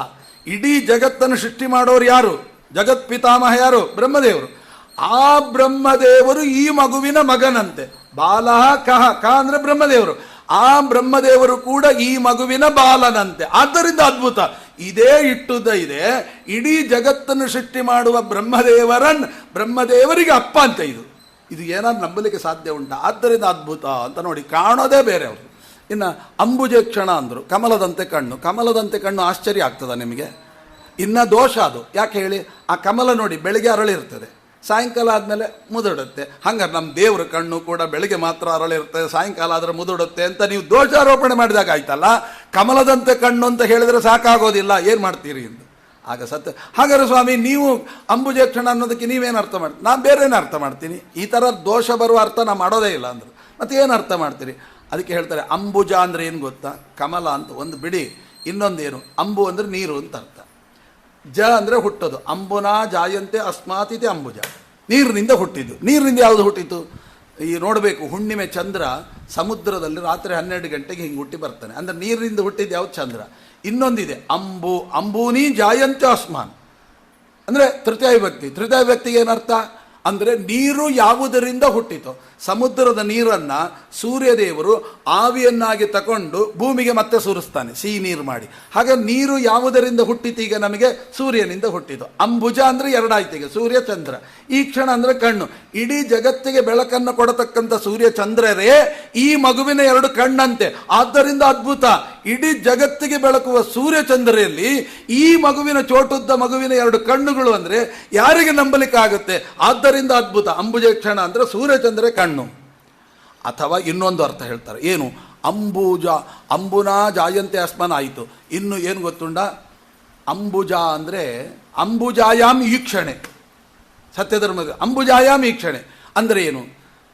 ಇಡೀ ಜಗತ್ತನ್ನ ತಂ ಬ್ರಹ್ಮಾಣಂ ತಂ ಋಷಿಂ ತಂ ಸುಮೇಧಾಂ. ಯಾರು? ಮಹಾತಾಯಿ, ಜಗಜ್ಜನನಿ, ಲೋಕಜನನಿ ಮಹಾತಾಯಿ ಇಡೀ ಜಗತ್ತನ್ನೇ ನಿಯಂತ್ರಿಸ್ತಾಳೆ. ಬ್ರಹ್ಮನಾಗಿ ರುದ್ರನಾಗಿ. ಅಮ್ಮ ಇದೆಲ್ಲ ಹೇಗೆ ಮಾಡ್ತೀಯ ಅಂತ ಕೇಳಿದರೆ, ಮಮ ಯೋನಿ ಅಪ್ಸು ಅಂತಸ್ಸ ಬುದ್ರೆ. ಇದಕ್ಕೆಲ್ಲ ಕಾರಣ ಯಾರು ಗೊತ್ತಾ? ಒಳ ಕೂತಿದಲ್ಲ, ಅವನ ಕೃಪಾದೃಷ್ಟಿ ನನ್ನ ಮೇಲೆ ಬಿದ್ದರೆ ಇಷ್ಟೆಲ್ಲ ಆಗತ್ತೆ. ಅದಕ್ಕೆ ಅಂಬುಜಾಯಾಮ್, ಆ ಮಹಾತಾಯಿಯ ಮೇಲೆ ಕೃಪಾದೃಷ್ಟಿ. ಈ ಕ್ಷಣ ಅಂದರೆ ಕೃಪಾದೃಷ್ಟಿ ಬಿದ್ದು ಈ ಜಗತ್ತನ್ನೇ ನಿಯಂತ್ರಿಸುವ ಸಾಮರ್ಥ್ಯ ಆ ಲಕ್ಷ್ಮಿಯಲ್ಲಿ ತುಂಬುತ್ತಾನಲ್ಲ ಕೇವಲ ನೋಟದಿಂದ. ಆವ ಇಲ್ಲಿ ಮಗುವಾಗಿ ಮಲಗಿದ್ದಾನೆ. ಆದ್ದರಿಂದ ಅದ್ಭುತ. ಅವರು ದೃಷ್ಟಿಕೋನನೇ ಬೇರೆ ಆಗೋಯ್ತು. ಆಮೇಲೆ ಚತುರ್ಭುಜ ಅಂದರೆ ಏನು? 4 ಭುಜಗಳು ಅಷ್ಟೇ ಅರ್ಥ ಅಲ್ಲ. ಮತ್ತೇನರ್ಥ? ನೀವು 1000 ಭುಜಗಳಿರುವವನಿಗೆ 4 ಭುಜ ಆಶ್ಚರ್ಯವ ಅಂತಾರೆ. ಸಹಸ್ರ ಶೀರ್ಷ ಪುರುಡತ್ತಃ ಮತ್ತು ಚತುರ್ಭುಜ ಅಂದ್ರೆ ಏನು? ಅದಕ್ಕೆ ಅವರು ಬರೀತಾರೆ, ಚತುರ್ಧ ಭೋಕ್ತಾರಂ ಯಸ್ಯ ಸಹ ಚತುರ್ಭುಜ. ಅಂದ್ರೆ ಏನು? ಪ್ರತಿ ಒಬ್ಬರ ಹೊಟ್ಟೆಯ ಒಳಗಡೆ ಕೂತುಕೊಂಡು ಅಹಂ ವೈಶ್ವಾನರೋ ಭೂತ್ವ ಪ್ರಾಣಿನಾಂ ದೇಹಮಾಶ್ರಿತ ಪ್ರಾಣಾಪಾನ ಸಮಾಯುಕ್ತಂ ಪಚಾಮಿ ಅನ್ನಂ ಚತುರ್ವಿಧಂ. ಚತುರ್ವಿಧ ಅನ್ನವನ್ನು ಪಚನೆ ಯಾರು ಮಾಡ್ತಾರೋ ಅವನೇ ಚತುರ್ಭುಜ. ಭುಜ ಅಂದ್ರೆ ಭುಂಜತೆ ಐತಿ ಭುಜ. ಚತುರ್ಭುಜ 4 ವಿಧ ಅನ್ನ ಊಟ. ಅವನು ಯಾರು? ವೈಶ್ವಾನರ. ಅವನೇ ಈ ಮಗು. ಆದ್ದರಿಂದ ಅದ್ಭುತ. ಹೀಗೆ ಅನೇಕ ಅರ್ಥಗಳನ್ನು ತಿಳಿಸ್ತಾರೆ ಆ ಕೃಷ್ಣನನ್ನ. ಈಗೇನಾಯಿತು? ಇಷ್ಟೆಲ್ಲ ಭಾಗವತ ಹೇಳಿ ಮಧ್ವಾಚಾರ್ಯ ಹೇಳ್ತಾರೆ, ಇದನ್ನೇ ನೀವೆಲ್ಲ ಕಡೆ ನೋಡಬೇಕು. ಹೆಂಗ್ರಿ ನೋಡೋದು? ಶಂಖ ಗದಾದಿ ಆಯುಧಂ. ಏನು ವರ್ಣನೆ ಮಾಡಿದ್ರು ಭಾಗವತದಲ್ಲಿ? ಮೊನ್ನೆ ಕೇಳಿದ್ರಿ ನೀವು, ಕೃಷ್ಣ ಅವತಾರ ಮಾಡುವಾಗ ಶಂಖ ಗದೆಗಳನ್ನು ಧರಿಸಿದ್ದ ಅಂತ. ಇವತ್ತು ಉಡುಪಿಗೆ ಹೋಗಿ ನೋಡಿ, ಶ್ರೀಮದಾಚಾರ್ಯೇ ಪ್ರತಿಷ್ಠೆ ಮಾಡಿದ ಕೃಷ್ಣ. ಅಲ್ಲಿ ಏನಾದರೂ ನಿಮಗೆ ಶಂಖ ಗದೆಗಳು ಕಾಣ್ತದ? ಮತ್ತು ಈ ಭಾಗವತದಲ್ಲಿ ಹೇಳ್ತೀರಿ ನೀವು ಶಂಖ ಗದಾದಿ ಆಯುಧಂ, ಶಂಖ ಗದೆಗಳನ್ನು ಧರಿಸಿದ ಕೃಷ್ಣ ಅಂತ. ಅಲ್ಲಿ ನೋಡಿದ್ರೆ ಇಲ್ಲ. ಏನು ಮಾಡಬೇಕು? ಆಗ ಹೇಳ್ತಾರೆ, ಪಾತ್ರರ ಸಂಗಡ ಯಾತ್ರೆಯ ಚರಿಸಿ ವಿಧಾತೃಪಿತನ ತಿಳಿಯುವುದೇ ಫಲವಿದು ವಾಳುವುದಕ್ಕೆ. ಏನು ಮಾಡಬೇಕು? ಈಗ ನೀವು ಜ್ಞಾನಿಗಳ ಜೊತೆಗೆ ಹೋಗ್ರಿ, ಆಗ ಅರ್ಥ ಆಗುತ್ತೆ. ಜ್ಞಾನಿಗಳೇನು ಹೇಳ್ತಾರೆ? ಶಂಖ ಗದೆಗಳು ತೋರಿಸ್ತಾರೆ. ಅವ್ರು ತೋರಿಸ್ತಾರೆ. ನೋಡಿ ಅಲ್ಲಿ ಕೃಷ್ಣನ್ ನೋಡಿ ಶಂಖ ಗದೆ ಹಿಡ್ಕೊಂಡಿದ್ದಾನೆ. ಎಲ್ರಿ ನಮ್ಗೆ ಕಾಣಿಸ್ತಾನೆ ಇಲ್ಲ. ತಂತ್ರಸಾರ ಸಂಗ್ರಹ ಹೋದ್ರಿ, ಅಲ್ಲಿ ಪರಮಾತ್ಮ 4 ಆಯುಧಗಳಿಗೆ ಅಭಿಮಾನಿ ದೇವತೆಗಳನ್ನು ಹೇಳ್ತಾರೆ. ಯಾರ್ಯಾರು? ಶಂಖ ಚಕ್ರ ಪದ್ಮ. ಈ 3ಕ್ಕೆ ಯಾರು? ಮಹಾತಾಯಿ ಲಕ್ಷ್ಮಿ. ಅದರಲ್ಲಿ ಶಂಖಕ್ಕೆ ಶ್ರೀರೂಪ, ಚಕ್ರಕ್ಕೆ ದುರ್ಗಾರೂಪ, ಪದ್ಮಕ್ಕೆ ಭೂರೂಪ. ಶ್ರೀ ಭೂ ದುರ್ಗೆಯರ ಇದಕ್ಕೆ ಗದೆ ಒಂದು ಉಳಿಯಿತು. ಗದೆಗೆ ಯಾರು? ಗದ ಬಲ ಸಂವಿಧಾತ್ಮ ಅಂತ ಬರೀತಾರೆ. ಅಂದರೆ ಏನರ್ಥ? ವಾಯುದೇವರ ಅಭಿಮಾನಿ. ಅಷ್ಟು ತಿಳ್ಕೊಂಡ್ರೆ ಗದೆಗೆ ವಾಯುದೇವರ ಅಭಿಮಾನಿ, ಶಂಖಕ್ಕೆ ಲಕ್ಷ್ಮಿ ಅಭಿಮಾನಿ. ಶಂಖ ವಾಯುದೇವರು, ಲಕ್ಷ್ಮಿ ವಾಯುದೇವ್ರನ್ನ ತೋರಿಸಿಬಿಟ್ರೆ ಶಂಖ ಗದೆಗಳು ಬಂದಾಗ ಆಯ್ತು. ಈಗ ಹೇಗೆ ತೋರಿಸ್ತೀರಿ? ಈಗ ಕೃಷ್ಣನ ಹತ್ರ ಬನ್ನಿ. ಅವ ಏನು ಹಿಡ್ಕೊಂಡ? ಕೋಲು ಹಿಡ್ಕೊಂಡಿದ್ದಾನೆ. ಯಾವ ಕೋಲು? ನಾವು ಹೇಳೋದೇನು? ಕಡ್ಗೋಲು ಹಿಡ್ಕೊಂಡಿದ್ದಾನೆ. ಅದು ಕಡ್ಗೋಲಲ್ಲ. ಯಾಕೆ? ಅದು ಅವಸರದಲ್ಲಿ ನಾವು ಹೇಳೋ ಶಬ್ದ. ಅದು ಏನು ಗೊತ್ತಾ? ಅದು ಕೋಲು ಅಂದರೆ ಜೀವ. ಪ್ರತಿಯೊಂದು ಕೋಲು ಜೀವ ಅಂತೆ. ಅದಕ್ಕೆ ಕೋಲಾಟದಲ್ಲೆಲ್ಲ ಹಾಡ್ತಾರೆ ನೋಡಿ, ಕೋಲೆ ಕೋಲೆ ಕೋಲೆ ಅಂದರೆ ಜೀವನನ್ನು ಕುರಿತು ಹೇಳುವಂಥದ್ದು. ಆ ಕೋಲನ್ನು ಕೇಳಿ, ನೀನೇ ದೊಡ್ಡ ಕೋಲ ಅಂತ ಕೇಳಿ, ಇಲ್ಲ ನಮ್ಗಿಂತ ದೊಡ್ಡ ಕೋಲಿದೆ ಅಂತ ದೊಡ್ಡವರನ್ನು ತೋರಿಸ್ತಾರೆ. ಅವನ ಹತ್ರ ಹೋಗಿ ಕೇಳಿ, ನಮ್ಗಿಂತ ದೊಡ್ಡ. ಹೀಗೆ ಎಲ್ಲ ಕೋಲುಗಳನ್ನು ಕೇಳ್ತಾ ಕೇಳ್ತಾ ಕೇಳ್ತಾ ಕಡೆಗೆ ಬಂದು ನಿಲ್ಲುವ ಈ ಜೀವರಲ್ಲಿ ಯಾರು ಉತ್ತಮರೋ ಅವರೇ ತಾನೇ ಕಡೆ ಕೋಲು. ಜೀವರಲ್ಲಿ ಉತ್ತಮರು ಯಾರು? ಜೀವೋತ್ತಮರು. ವಾಯುದೇವರು. ವಾಯುದೇವರೇ ಕಡೆ ಕೋಲು. ಕೃಷ್ಣ ಹಿಡ್ಕೊಂಡದ್ದು ಯಾವುದು ಕಡಗೋಲಲ್ಲ, ಅದು ಕಡೆ ಕೋಲು ಅಂತ ಅನ್ಬೇಕು. ಈ ಅವಸರದಲ್ಲೆಲ್ಲ ಕಡಗೋಲು ಕಡಗೋಲು ಅಂತ ಬಂದ, ಅದು ಕಡೆ ಕೋಲು. ನಾವೆಲ್ಲ ಕೋಲುಗಳಾದರೆ ಸ್ವಾಮಿ ನೀನು ಹಿಡ್ಕೊಂಡಿದ್ದಲ್ಲ ಅದು ಕಡೆ ಕೋಲು, ನಮ್ಮ ಗುರುಗಳು ನೀನು ಹಿಡ್ಕೊಂಡಿದ್ಯಾ ಅಂತ ಅರ್ಥ, ನಮ್ಮ ವಾಯುದೇವರು ಅಂತ ಅರ್ಥ. ಯಾಕೆ ಅದಕ್ಕೆ ಕಡೆ ಕೋಲು? ಕೃಷ್ಣನಿಗೆ ಯಾಕೆ ಈ ಕೋಲೆಲ್ಲ ಇಷ್ಟ ಆಗಲಿಲ್ಲ, ಕಡೆ ಕೋಲು ಅವನಿಗೆ ಯಾಕೆ ಇಷ್ಟ ಆಯಿತು? ಯಾಕೆ ಅಂದರೆ ಕೆನ್ನೆ ಮೊಸರಿನಲ್ಲಿರತಕ್ಕಂತಹ ಬೆಣ್ಣೆಯನ್ನು ತೆಗೆಯುವ ತಾಕತ್ತಿರೋದು ಕಡೆ ಕೋಲಿಗೆ ಮಾತ್ರ. ಬೇರೆ ಯಾವ ಕೋಲಿಗೂ ಕೆನ್ನೆ ಮೊಸರಿನಲ್ಲಿ ಅಡಗಿರುವ ಬೆಣ್ಣೆ ಯಾವುದು? ಕೆನ್ನೆ ಮೊಸರು, ಮಹಾಭಾರತ, ಭಾಗವತ, ರಾಮಾಯಣ, ಪಂಚರಾತ್ರ, ವೇದ, ಅವುಗಳಲ್ಲಿ ತತ್ವ ಅಡಗಿದೆಯಲ್ಲ, ಆ ಬೆಣ್ಣೆಯನ್ನು ತೆಗೆಯುವ ತಾಕತ್ತೇನಾದರಿದ್ರೆ ಕಡೆ ಕೋಲಿಗೆ ಮಾತ್ರ, ಶ್ರೀಮದಾಚಾರ್ಯಗೆ ಮಾತ್ರ, ಸರ್ವಮೂಲಕ್ಕೆ ಮಾತ್ರ. ಆದ್ದರಿಂದ ಅವರನ್ನ ಕಡೆ ಕೋಲು. ಕೃಷ್ಣ ಏನು ಮಾಡಿದ? ನನ್ನ ಹತ್ರನೇ ಇರಪ್ಪ, ನಿಮಗೆ ನನ್ನ ಅನುಗ್ರಹ ಬೇಕಾಗಿ ಇವನು ಹಿಡೀರಿ ಅಂತ ತೋರಿಸ್ಲಿಕ್ಕೋಸ್ಕರ ಮುಖ್ಯ ಪ್ರಾಣದೇವರು ತೋರ್ತಾರ. ಆ ಗದೆಗೆ ಅಭಿಮಾನಿ ಯಾರು? ವಾಯುದೇವರು. ಕಡೆ ಕೋಲು ಯಾರು? ವಾಯುದೇವರು. ಅದಕ್ಕೆ ಕೃಷ್ಣ ಕಡಗೋಲನ್ನು ಹಿಡ್ಕೊಂಡು ಏನು ಮಾಡಿದ? ಇದೇ ಗದೆ ಅಂತ ಉಪಾಸನೆ ಮಾಡಿ. ಆಮೇಲೆ ಇಲ್ಲಿ ಕೈಯಲ್ಲಿ ಹಗ್ಗ ಇಟ್ಕೊಂಡಿದ್ದಲ್ಲ, ಹಗ್ಗ ಯಾರು? ಶ್ರೀನಿವಾಸ ಕಲ್ಯಾಣ ಹೋದ್ರಿ, ಅಲ್ಲೇನಿದೆ ಅಲ್ಲಿ ನೋಡಿ, ತಾನು ಬೇಟೆಗೆ ಹೋಗಬೇಕು ಅಂತ ಹೋಗ್ತಾನೆ, ವಾಯುದೇವರು ಕುದುರೆ ಹಾಕ್ತಾರೆ, ಅದಕ್ಕೆ ಹಗ್ಗ ಬೇಕು ಅಂತಾರೆ. ಏನು ಮಾಡ್ತಾಳೆ? ರಜ್ಜುಸ್ತತ್ವಾಭಿಮಾನಿ ಸಾಕ್ಷಾತ್ ಮಹಾತಾಯಿ ಜಗಜ್ಜನನಿ ಲೋಕಜನನಿ ಲಕ್ಷ್ಮೀದೇವಿಯ ಹಗ್ಗ ಹಾಕ್ತಾಳೆ. ಹಾಗಾದ್ರೆ ಹಗ್ಗ ಯಾರು? ಲಕ್ಷ್ಮೀದೇವಿ. ಕೃಷ್ಣ ಏನು ಹಿಡ್ಕೊಂಡ? ಹಗ್ಗ ಹಿಡ್ಕೊಂಡ. ಯಾರನ್ನ? ಲಕ್ಷ್ಮಿ. ಲಕ್ಷ್ಮಿ ಯಾವುದಕ್ಕೆ ಅಭಿಮಾನಿ? ಶಂಖಕ್ಕೆ ಅಭಿಮಾನಿ. ಹಂಗಾರೆ ಶಂಖ ಹಿಡ್ಕೊಂಡಿದ್ದಾನೆ. ಆದರೂ ಕೂಡ ನೀವು ಹೇಳೋದ್ರಲ್ಲಿ ಏನೋ ತಾರತಮ್ಯ ವಿರೋಧ ಇದೆ. ಏನು ತಾರತಮ್ಯ ವಿರೋಧ ಇದೆ? ಅಲ್ಲ, ಲಕ್ಷ್ಮೀ ದೊಡ್ಡವಳ, ವಾಯುದೇವರು ದೊಡ್ಡವರ? ಲಕ್ಷ್ಮೀ. ಮತ್ತು ಅವಳನ್ನ ಬಲಗೈಯಲ್ಲಿ ಹಿಡ್ಕೊಂಡು ಎಡಗೈಯಲ್ಲಿ ಇದನ್ನು ಹಿಡ್ಕೊಂಡ್ಬಿಟ್ಟಿದ್ರೆ ತಾರತಮ್ಯ ಸರಿ ಹೋಗ್ತಿತ್ತು. ಉಲ್ಟೆ ಯಾಕೆ ಹಿಡ್ಕೊಂಡ? ಆಗ ಶ್ರೀಮದಾಚಾರ್ಯ ಹೇಳ್ತಾರೆ, ಅದಕ್ಕೆ ನಾನು ಉತ್ತರ ಕೊಡ್ತೀನಿ. ಏನು? ಭಾರ್ಯಾ ಭಾಗೋ ವಾಮಯಿತಿ ಪ್ರಸಿದ್ಧ. ಎಡಭಾಗ ಯಾರ್ದು? ಹೆಂಡತಿ ಜಾಗ, ಅದಕ್ಕೆ ಹಿಡ್ಕೊಂಡ. ನನ್ನ ಹೆಂಡತಿಯವನು. ಬಲಭಾಗ ಯಾರ್ದು? ಮಕ್ಕಳ ಜಾಗ, ಅವನು ನನ್ನ ಮಗ, ಅದರಿಂದ ಹಿಡ್ಕೊಂಡಿದ್ದೀನಿ ಅಂತ ಕೃಷ್ಣ ಹಿಡ್ಕೊಂಡು ಭಾಗವತಲ್ಲಿ ಹೇಳಿದ ಕೃಷ್ಣನನ್ನೇ ಉಡುಪಿಯಲ್ಲಿ ಕಾಣಬೇಕು ಅಂತ ಹೇಳಿ ತಮದ್ಭುತಂ ಬಾಲಕಮಂಬುಜಕ್ಷಣಂ ಚತುರ್ಭುಜಂ ಶಂಖ ಗದಾದ್ಯುಧಾಯುಧಂ ಈ ರೀತಿಯಾಗಿ ಕಾಣಬೇಕು. ಈ ಕೋಲಾಟದಲ್ಲಿ ನೋಡಿ, ತಿರುಪತಿಗೆಲ್ಲ ಹೋಗ್ತೀರಿ, ಕೋಲಾಟ. ಏನು ಕೋಲಾಟ? ಸುಮ್ಮನೆ ಏನು ಹೊಡಿಬೇಕು ಟೈಮ್ ಪಾಸ ಅಲ್ಲ, ಮತ್ತೇನು? ಅದರಲ್ಲೂ ಒಂದು ತತ್ವ ಇದೆ. ಈ ಒಂದು ಕೋಲು ಇದೆಯಲ್ಲ, ಇದೊಂದು ಜೀವ ಅಂತ ಹೇಳಿದೆ, ಇದೊಂದು ಕೋಲು ಜೀವ. ಈ ಕೋಲು ಹೀಗೆ ಪ್ರಶ್ನೆ ಕೇಳುತ್ತೆ. ಏನಂತ ಪ್ರಶ್ನೆ ಕೇಳುತ್ತೆ? ಇದು ಈ ಪ್ರಶ್ನೆ ಕೇಳುತ್ತೆ ಏನಂತ? ಈ ಕೋಲಿಗೆ ಹೊಡಿತದೆ. ಏನಂತ ಹೊಡಿತದೆ? ಈ ಕೆಳಗಿನ ಕೋಲು ಇದೆಯಲ್ಲ, ಅದು ಪ್ರಶ್ನೆ ಕೇಳ್ತದೆ, ದೇವರು ಅಂದರೆ ಹೇಗಿರ್ತಾನೆ ಅಂತ. ಈ ಕೋಲಿಗೆ ಹೊಡಿತದೆ, ದೇವರು ಅಂದರೆ ಹೀಗಿರ್ತಾನೆ ಅಂತ. ಅದು ಎಲ್ಲಿ ಹೇಳ್ತು? ಆ ಎರಡು ಕೋಲಿಗೆ ತಾಗುವಾಗ ಶಬ್ದ ಬಂತ ಇಲ್ವಾ? ಮತ್ತು ಅದೇ ಉತ್ತರ. ಎಲ್ಲಿ ಶಬ್ದಕ್ಕೆ ಉತ್ತರ ಹೇಗೆ? ಭಾಗವತದಲ್ಲಿ ಕೇಳ್ರಿ, ಏನಂತ ಹೇಳ್ತಾರೆ ಅಂತಂದರೆ, ಶ್ರುತಿ ತತಿಗಳಿಗೆ ಅಭಿಮಾನಿ ಮಹಾಲಕ್ಷ್ಮೀ ದೇವಿಯರು ಅಂತ ಅರ್ಥ. ಮಹಾಲಕ್ಷ್ಮಿ ಯಾವುದಕ್ಕೆ? ಶಾಸ್ತ್ರಾಭಿಮಾನಿ ಅಂತ ಅರ್ಥ. ಶಬ್ದಕ್ಕೆ ಅಭಿಮಾನಿ ಯಾರು? ಲಕ್ಷ್ಮಿ. ಹಂಗಾರೆ ಒಂದು ಪ್ರಶ್ನೆ ಕೇಳಿದಕ್ಕೆ ಇದು ಉತ್ತರ ಕೊಡ್ತು ಅಂತಂದರೆ, ಶಬ್ದ ಬಂತು ಅಂದರೆ ಭಗವಂತನ ತತ್ವಜ್ಞಾನ ಅಂತ ಅರ್ಥ. ನೋಡಿ ಮತ್ತೊಂದು, ಹಾಗಾದ್ರೆ ಈ ಸೋತದ್ದಕ್ಕೆ ದುಃಖ ಆಗಲಿಲ್ವಾ? ಪ್ರಶ್ನೆ ಕೇಳಿದವನು ಸೋತ, ಉತ್ತರ ಕೊಟ್ಟವ ಗೆದ್ದ, ಸಂತೋಷ ಆಗಲಿಲ್ವಾ ಅಂದ್ರೆ ಇಲ್ಲ ಅಂತೆ. ಲೌಕಿಕದಲ್ಲಿ ಮಾತ್ರ ಸುಖ ದುಃಖಗಳಂತೆ, ಸೋತರೆ ಗೆದ್ರೆ. ಅಧ್ಯಾತ್ಮದಲ್ಲಿ ಸೋಲು ಗೆಲುವು ಎರಡು ಒಂದೇ ಅಂತೆ. ಯಾನಿಶಾ ಸರ್ವಭೂತಾನಂ ತಸ್ಯಾಂ ಜಾಗೃತಿ ಸಂಮಿ ಅಂತ ಗೀತೆಯಲ್ಲಿ ಹೇಳ್ತಾರೆ. ಎರಡು ಒಂದೇ ಅಂತೆ ಅಧ್ಯಾತ್ಮದಲ್ಲಿ. ಮತ್ತು ಇಲ್ಲೇನಾಯಿತು ನೋಡಿ, ಬೇಕಾದರೆ ಈ ಕೋಲು ಎಷ್ಟು ಸಲ ಕೆಳಗೆ ಹೋಗಿರ್ತದಲ್ಲ, ಇದು ಮೇಲೆ ಇರ್ತದಲ್ಲ. ಕೋಲಾಟ ಮುಗಿಯೋದ್ರೊಳಗೆ ಇದು ಅಷ್ಟೇ ಸಲ ಮೇಲೆ ಬಂದಿರ್ತದೆ, ಇದು ಅಷ್ಟೇ ಸಲ ಕೆಳಗೆ ಹೋಗಿರ್ತದೆ. ಎಷ್ಟು ಆಟ ಮುಗಿಯೋದ್ರೊಳಗೆ ಎರಡು ಸಮಾನವಾಗಿ ಕೆಳಗೆ ಮೇಲೆ. ಅಂದ್ರೇನು? ಸೋಲು ಗೆಲುವು ಸಮಾನ, ಭಗವಂತನೇ ಮುಖ್ಯ ಅಂತ ಕೋಲಾಟದ ಹೇಳ್ತದಂತೆ. ಒಂದೊಂದು ಕೋಲು ನೋಡಿ, ಈ ಲಕ್ಷ್ಮಿಗೂ ಸರಸ್ವತಿಗೂ ಇರೋ ವ್ಯತ್ಯಾಸ ಏನು ಗೊತ್ತಾ? ಲಕ್ಷ್ಮಿ ನೋಡಿ ಸಂಪತ್ತು ಬಂದರೆ ಇರಲಿ ಇರಲಿ ಇರಲಿ ಇಟ್ಕೋ ಇಟ್ಕೋ ಅಂತ ಹೇಳ್ತದಂತೆ. ಸರಸ್ವತಿ ಹಾಗಲ್ಲಂತ, ಕೊಡು ಕೊಡು ಕೊಡು ಅಂತ ಹೇಳ್ತದಂತೆ. ಸರಸ್ವತಿ ಇರ್ಲಿಕ್ಕೆ ಇಷ್ಟಪಡಲ್ಲ, ಹಂಚು ಇನ್ನೊಬ್ಬರಿಗೆ ಅಂತಾರೆ. ನೋಡಿ, ಒಂದು ವಿಷಯ ಗೊತ್ತಾಯಿತು ಅಂದರೆ ಇನ್ನೊಬ್ಬರ ಹತ್ರ ಹೇಳದಿದ್ರೆ ತೃಪ್ತಿನೇ ಇಲ್ಲ, ಇನ್ನೊಬ್ಬರು ಹೇಳಿದ್ರೆ ತೃಪ್ತಿ ಅಲ್ವಾ? ಇದು ತತ್ವಜ್ಞಾನದ ಸಂಕೇತ ಇದು. ಈ ಕೋಲಾಟ ನೋಡಿ, ಹೊಡಿತಾನೆ. ಜ್ಞಾನ ಜಾಸ್ತಿ ಆಯ್ತಲ್ಲ, ಇಟ್ಕೊಳ್ಳಿಕ್ಕಾಗಲ್ಲ, ಇನ್ನೊಬ್ರಿಗೆ ಹಂಚಬೇಕಲ್ಲ. ನೋಡಿ ಕೋಲಾಟ, ಈ ಪಕ್ಕದವನಿಗೆ ಹೊಡಿತಾನೆ ನೋಡಿ ಹೀಗೆ ಅಂತ. ದೇವ್ರು ಅವನು ಹಾಗ ಅಂತ ಅವನು ತಗೊಂಡು ಪಕ್ಕದವನಿಗೆ ಹೊಡಿತಾನೆ. ನೋಡಿ ದೇವರು ಅಂದರೆ ಹೀಗಂತೆ ಅಂತ. ಅವನೇನು ಮಾಡಿದ್ರೆ ಹೀಗೆ. ತತ್ವಜ್ಞಾನವನ್ನು ಒಬ್ಬರೇ ಇಟ್ಟುಕೊಳ್ಳೋದಲ್ಲ, ಎಲ್ಲರೂ ಹಂಚಿಕೊಳ್ಳಬೇಕು ಅಂತ ಕೋಲಾಟ ತಿಳಿಸ್ಕೊಡ್ತದೆ. ಇದು ಕೋಲಾಟದ ಚಿಂತನೆ. ಹೌದು, ಎಲ್ಲ ಕೋಲಾಟ ಆಗುತ್ತೆ. ಕೊನೆಗೇನು ಮಾಡ್ತಾರೆ? ಇಷ್ಟು ದಿನ ವೈಕುಂಠ ಎಷ್ಟು ದೂರವೋ ಎನ್ನುತ್ತಲಿದ್ದೆ. ಇಷ್ಟು ದಿನ ವೈಕುಂಠ ಎಷ್ಟು ದೂರವೋ ಎನ್ನುತ್ತಲಿದೆ, ಎಲ್ಲೋ ಇದೆ ಅಂತ ತಿಳ್ಕೊಂಡಿದ್ದೆ. ಕೊನೆಗೇನಾಯಿತು? ಆ ಪದ್ಯದಲ್ಲೇ ನೋಡಿ, ಬೇರೆ ಬೇರೆ ವರ್ಣನೆ ಮಾಡ್ತಾರೆ.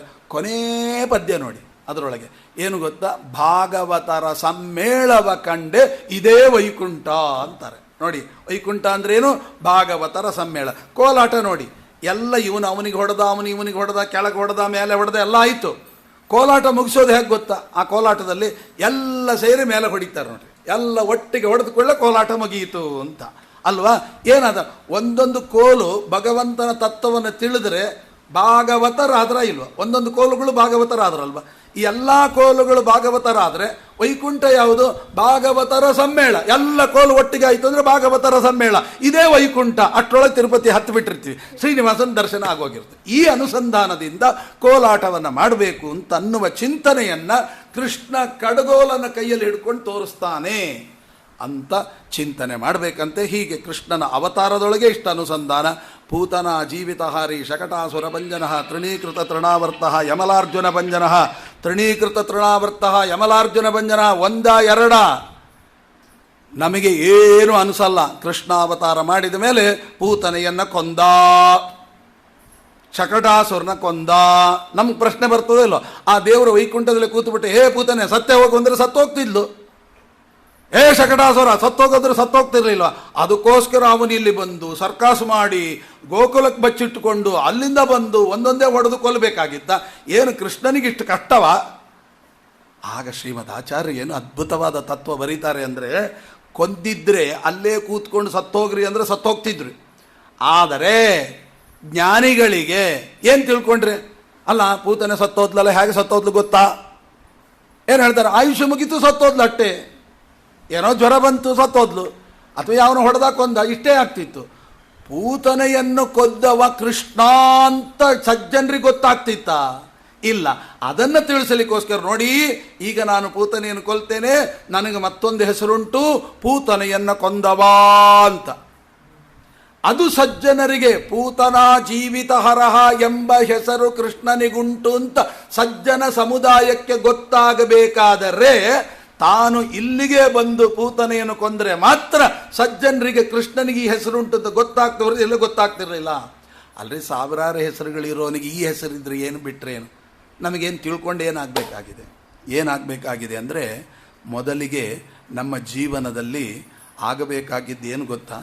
ಮೊದಲು ನಮ್ಮ ಅಜ್ಞಾನ ಪರಿಹಾರ ಆಗಬೇಕು. ಯಾಕೆ? ವಿಜಯರಾಯರ ಹತ್ರ ನೀವು ಹೋಗ್ತೀರಿ, ವಿಜಯರಾಯರ ಹತ್ರ ಹೋದರೆ ನೀವು ಏನೇನೋ ಕೇಳ್ತೀರಿ, ಅದು ಕೊಡ್ರಿ, ಇದು ಕೊಡ್ರಿ, ಇದು ಕೊಡ್ರಿ, ಅದು ಕೊಡ್ರಿ. ಅವ್ರು ಕೊಡಲ್ಲ. ಅವ್ರು ಕೊಡೋದೇನು ಗೊತ್ತಾ? ನೀವು ಕೇಳಿದ್ದನ್ನು ಕೊಡೋದಲ್ಲ. ಅವರು ಮೊದಲಿಗೆ ಕೊಡೋದೇನು ಗೊತ್ತಾ? ಆ ಶ್ಲೋಕದಲ್ಲೇ ಇದೆ ನೋಡಿ, ಅಜ್ಞಾನ ತಿಮಿರಚ್ಛೇದ. ಮೊದಲು ಅಜ್ಞಾನ ಪರಿಹಾರ. ಅದೇ ಆಗದೆ ತಗೊಂಡು ತಗೊಂಡು ಏನು ಮಾಡ್ತೀರಿ? ಮೊದಲು ಅಜ್ಞಾನ ಪರಿಹಾರ ಆಗಲಿ ಅಂತ ಕೇಳ್ಕೊಳ್ರಿ, ಕೃಷ್ಣ ಹೇಳೋದು. ಹಾಗಾಗಿ ಅಜ್ಞಾನವನ್ನು ಪರಿಹಾರ ಮಾಡು ಅಂತ ದೇವರಲ್ಲಿ ಮೊದಲು ನಾವು ಕೇಳಬೇಕಂತೆ. ಆಮೇಲೆ ಉಳಿದು ಅಜ್ಞಾನ ಪರಿಹಾರ ಆದ್ಮೇಲೆ ಏನಾದ್ರು ಕೊಡು ಅಂತ ಹೇಳಬೇಕು.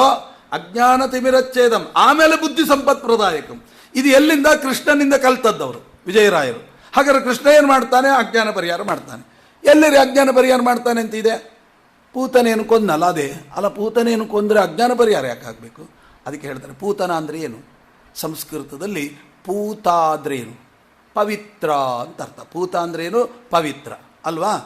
ಯಾವುದು ಜಗತ್ತಿನಲ್ಲಿ ಯಾವುದು ಶ್ರೇಷ್ಠವಾದ ಪವಿತ್ರವ ಅದು ಪವಿತ್ರ. ಯಾವುದು? ಗೀತೆಯಲ್ಲಿ ಕೇಳಿ, ನಹಿ ಜ್ಞಾನೇನ ಸದೃಶಂ ಪವಿತ್ರಮಿಹ ವಿದ್ಯತೆ. ಜ್ಞಾನಕ್ಕೆ ಸದೃಶವಾದ ಪೂತ ಇದೆಯಾ? ಇಲ್ಲಲ್ಲ. ಹಾಗಾದರೆ ಪೂತ ಅಂದರೆ ಏನು? ಜ್ಞಾನ ಅಂತ ಅರ್ಥ. ಪೂತ ನ ಅಂದರೆ ಏನು?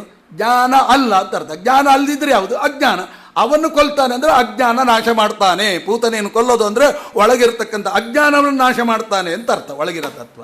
ಹಾಗಾಗಿ ಪೂತನ ಜೀವಿತ ಹರಹ. ಅಜ್ಞಾನ ನಾಶ ಆದರೆ ತತ್ವಜ್ಞಾನ. ಅಜ್ಞಾನ ಏನೋ ನಾಶ ಆಗಿದೆ ರೀ, ಆದರೆ ಈ ಸಂಸಾರದಲ್ಲಿ ನನ್ನ ಹೆಂಡತಿ, ನನ್ನ ಮಕ್ಕಳು, ಬಂಧ, ವ್ಯಾಮೋಹ ತುಂಬಿಬಿಟ್ಟಿದೆ. ಇದು ಸಾಧನೆಗೆ ಪ್ರತಿಬಂಧಕ. ಏನು ಮಾಡಬೇಕು? ಅದಕ್ಕೆ ಕೃಷ್ಣನನ್ನ ಶಕಟಾಸುರ ಭಂಜನ. ಅಂದರೆ ಶಕಟಾಸುರ ಭಂಜನಕ್ಕೂ ನಮ್ಮ ವ್ಯಾಮೋಹಕ್ಕೂ, ಸಂಸಾರ ವ್ಯಾಮೋಹಕ್ಕೂ ಏನು ಸಂಬಂಧ? ಆ ವ್ಯಾಮೋಹ ಪರಿಹಾರ ಮಾಡುವವ ಅಂತ ಅರ್ಥ. ಹೇಗ್ರಿ ಅದು? ಶಕಟ ಅಂದರೆ ಏನು ಗೊತ್ತಾ? ಬಂಡಿ ಅಂತ ಒಂದು ಅರ್ಥ, ಇನ್ನೊಂದು ಅರ್ಥ ಏನು? ಶಕಟ ಅಂತಿದೆಯಲ್ಲ, ಶಂ ಕಟತೆ ಐತಿ ಶಕಟ. ಶಂ ಅಂದರೆ ಏನು? ಸುಖ ಅಂತ ಅರ್ಥ. ಯಾವ ಸುಖ? ಸಂಸಾರ ಸುಖ. ನನ್ನ ಹೆಂಡತಿ, ನನ್ನ ಮಕ್ಕಳು ಇತ್ಯಾದಿಗಳೇನು ಸುಖವನ್ನು ಸುಖ ಅಂತ ಭ್ರಮಿಸಿದೀವಲ್ಲ ಈ ಸಂಸಾರವನ್ನು, ಅದು ಶಂ. ಕಟತೆ ಅಂದ್ರೆ ಏನು? ವೆಂಕಟ ಅಂತ ಇದೆ. ವೇಮ್ ಅಂದ್ರೆ ಏನು? ಪಾಪಂ. ಕಟತೆ ಅಂದ್ರೆ ನಾಶತೆ ಅಂತ ಅರ್ಥ. ಕಟತೆ ಅಂದ್ರೆ ಕಟ ಅಂದ್ರೆ ನಾಶ ಅಂತ ಅರ್ಥ. ಶಂ ಕಟ ಅಂದ್ರೆ ಏನರ್ಥ? ಸಮ್ ಅಂದರೆ ನಮ್ಮ ಯಾವ ಸಂಸಾರದ ವ್ಯಾಮೋಹ, ನನ್ನ ಹೆಂಡತಿ, ನನ್ನ ಮಕ್ಕಳು, ನನ್ನ ಮನೆ, ನನ್ನ ಸಂಸಾರ ಅಂತೇನಿದೆಯಲ್ಲ ಅಂಥ ವ್ಯಾಮೋಹವನ್ನು ಕಟತೆ ನಾಶ ಮಾಡ್ತಾನೆ. ಆದ್ದರಿಂದ ಅವನಿಗೆ ಶಕಟ ಅಂತ ಹೆಸರು.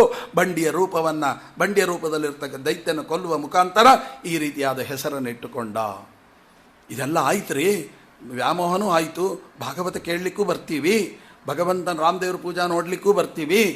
ಏನಾಗುತ್ತೆ ಗೊತ್ತಾ, ಭಾಗವತ ಕೇಳಲಿಕ್ಕೆ ಅಂತ ಬರ್ತೀವಿ, ಬಂದು ಕೂಡಲೇ ಏನಾಗ್ತದೆ, ಯಾವನೋ ಫೋನ್ ಮಾಡ್ತಾನೆ, ಸಂಚಾರಿ ದೂರವಾಣಿ, ಅಯ್ಯೋ ಅದನ್ನು ಎದ್ದುಕೊಂಡು ಹೋದ, ಬರೋದ್ರೊಳಗೆ ಆಚಾರ ಮಂತ್ರಾಕ್ಷತೆ ಕೊಡ್ತಾ ಇರ್ತಾರೆ. ಅಷ್ಟು ತನಕ ಮಾತು ಮಾತು ಮಾತು. ಎಲ್ಲಿ ಹೋಯಿತು? ಭಾಗವತ ಕೇಳಬೇಕು ಅಂತ ಬಂದ್ವಿ, ಭಾಗವತ ಕೂಡಬೇಕು ಅಂತ ಕೂತ್ವಿ, ಆದರೆ ಕೇಳಲಿಕ್ಕೆ ಆಗಲಿಲ್ಲ.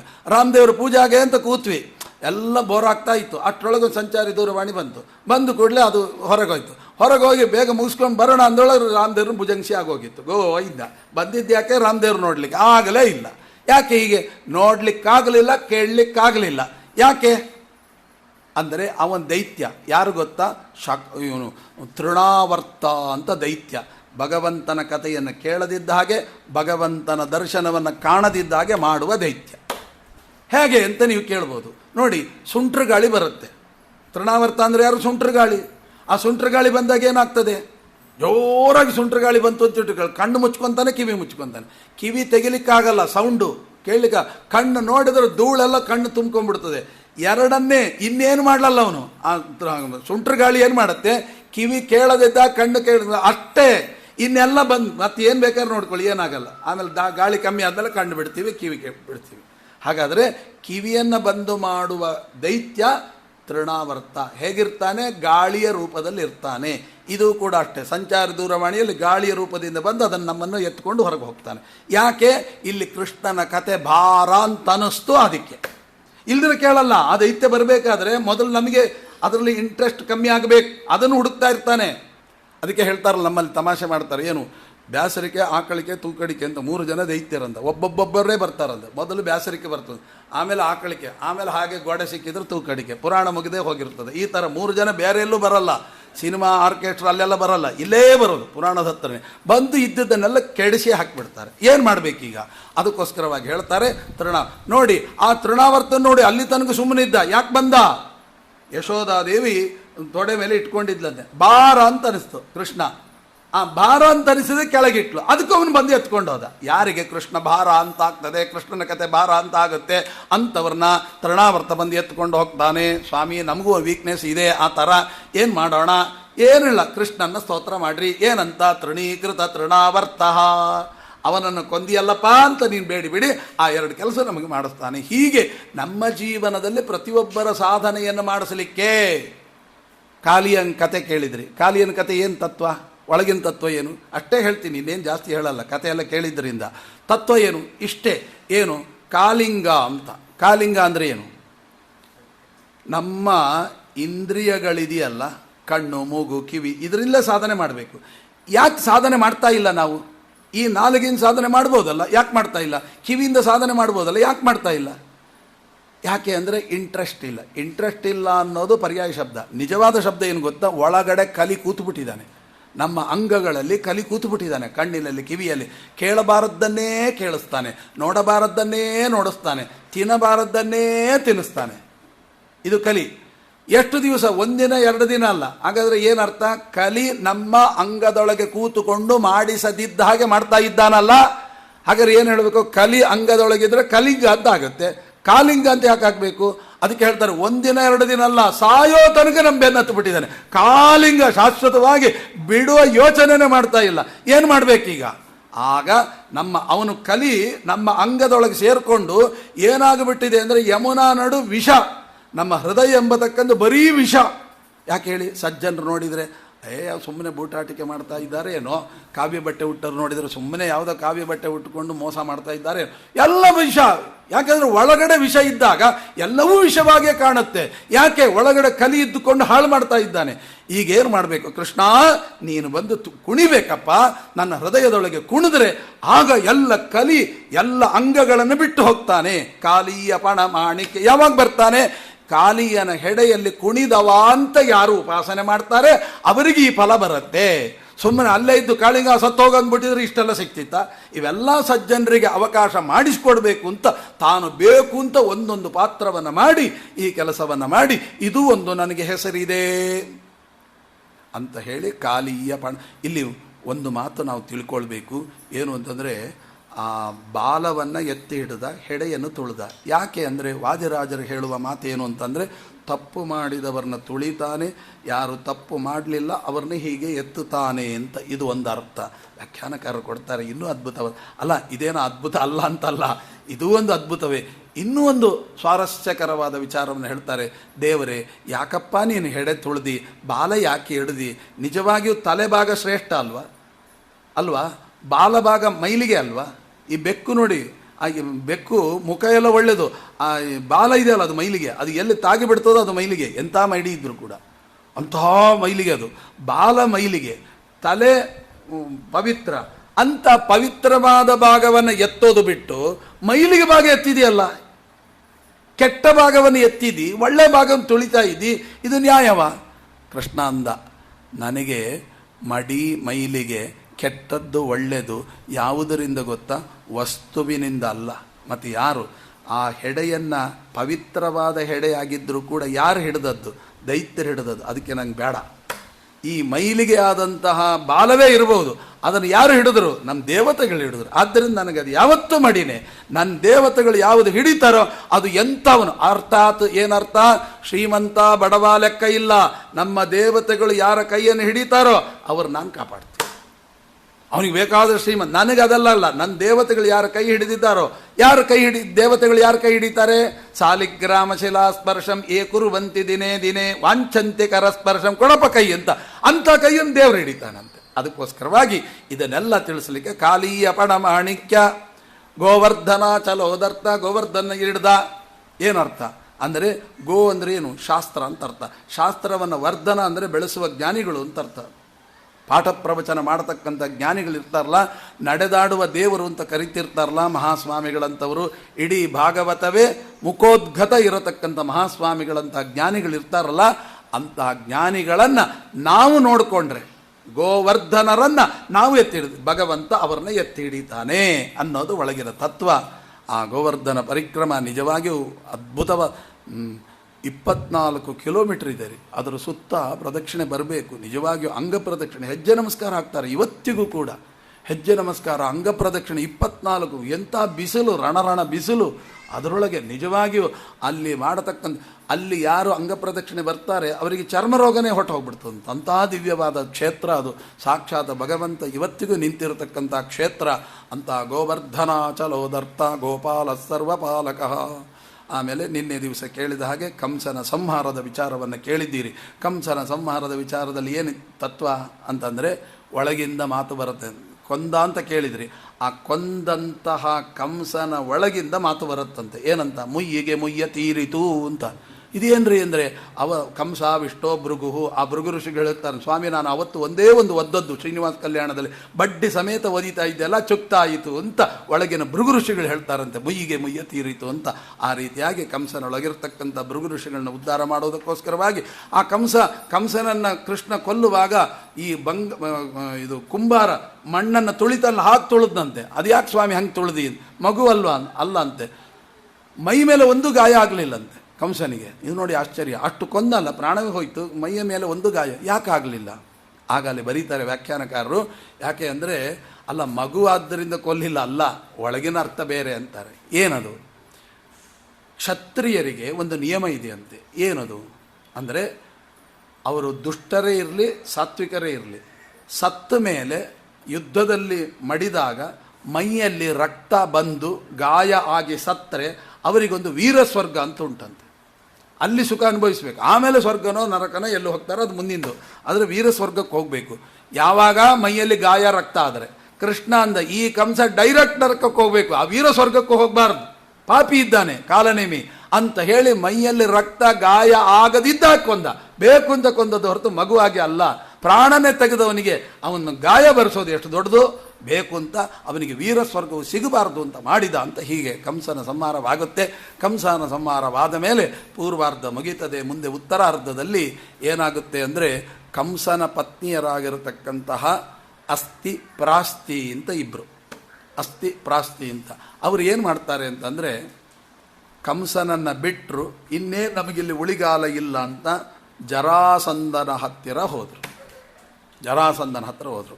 ಇಲ್ಲಿ ಜರಾಸಂಧನ ಹತ್ತಿರ ಹೋದರು ಅಂದರೆ ಏನರ್ಥ? ಕಂಸ ಯಾರು ಗೊತ್ತಾ? ಕಾಲನೇಮಿ ಎಂಬತಕ್ಕಂತಹ ದೈತ್ಯ.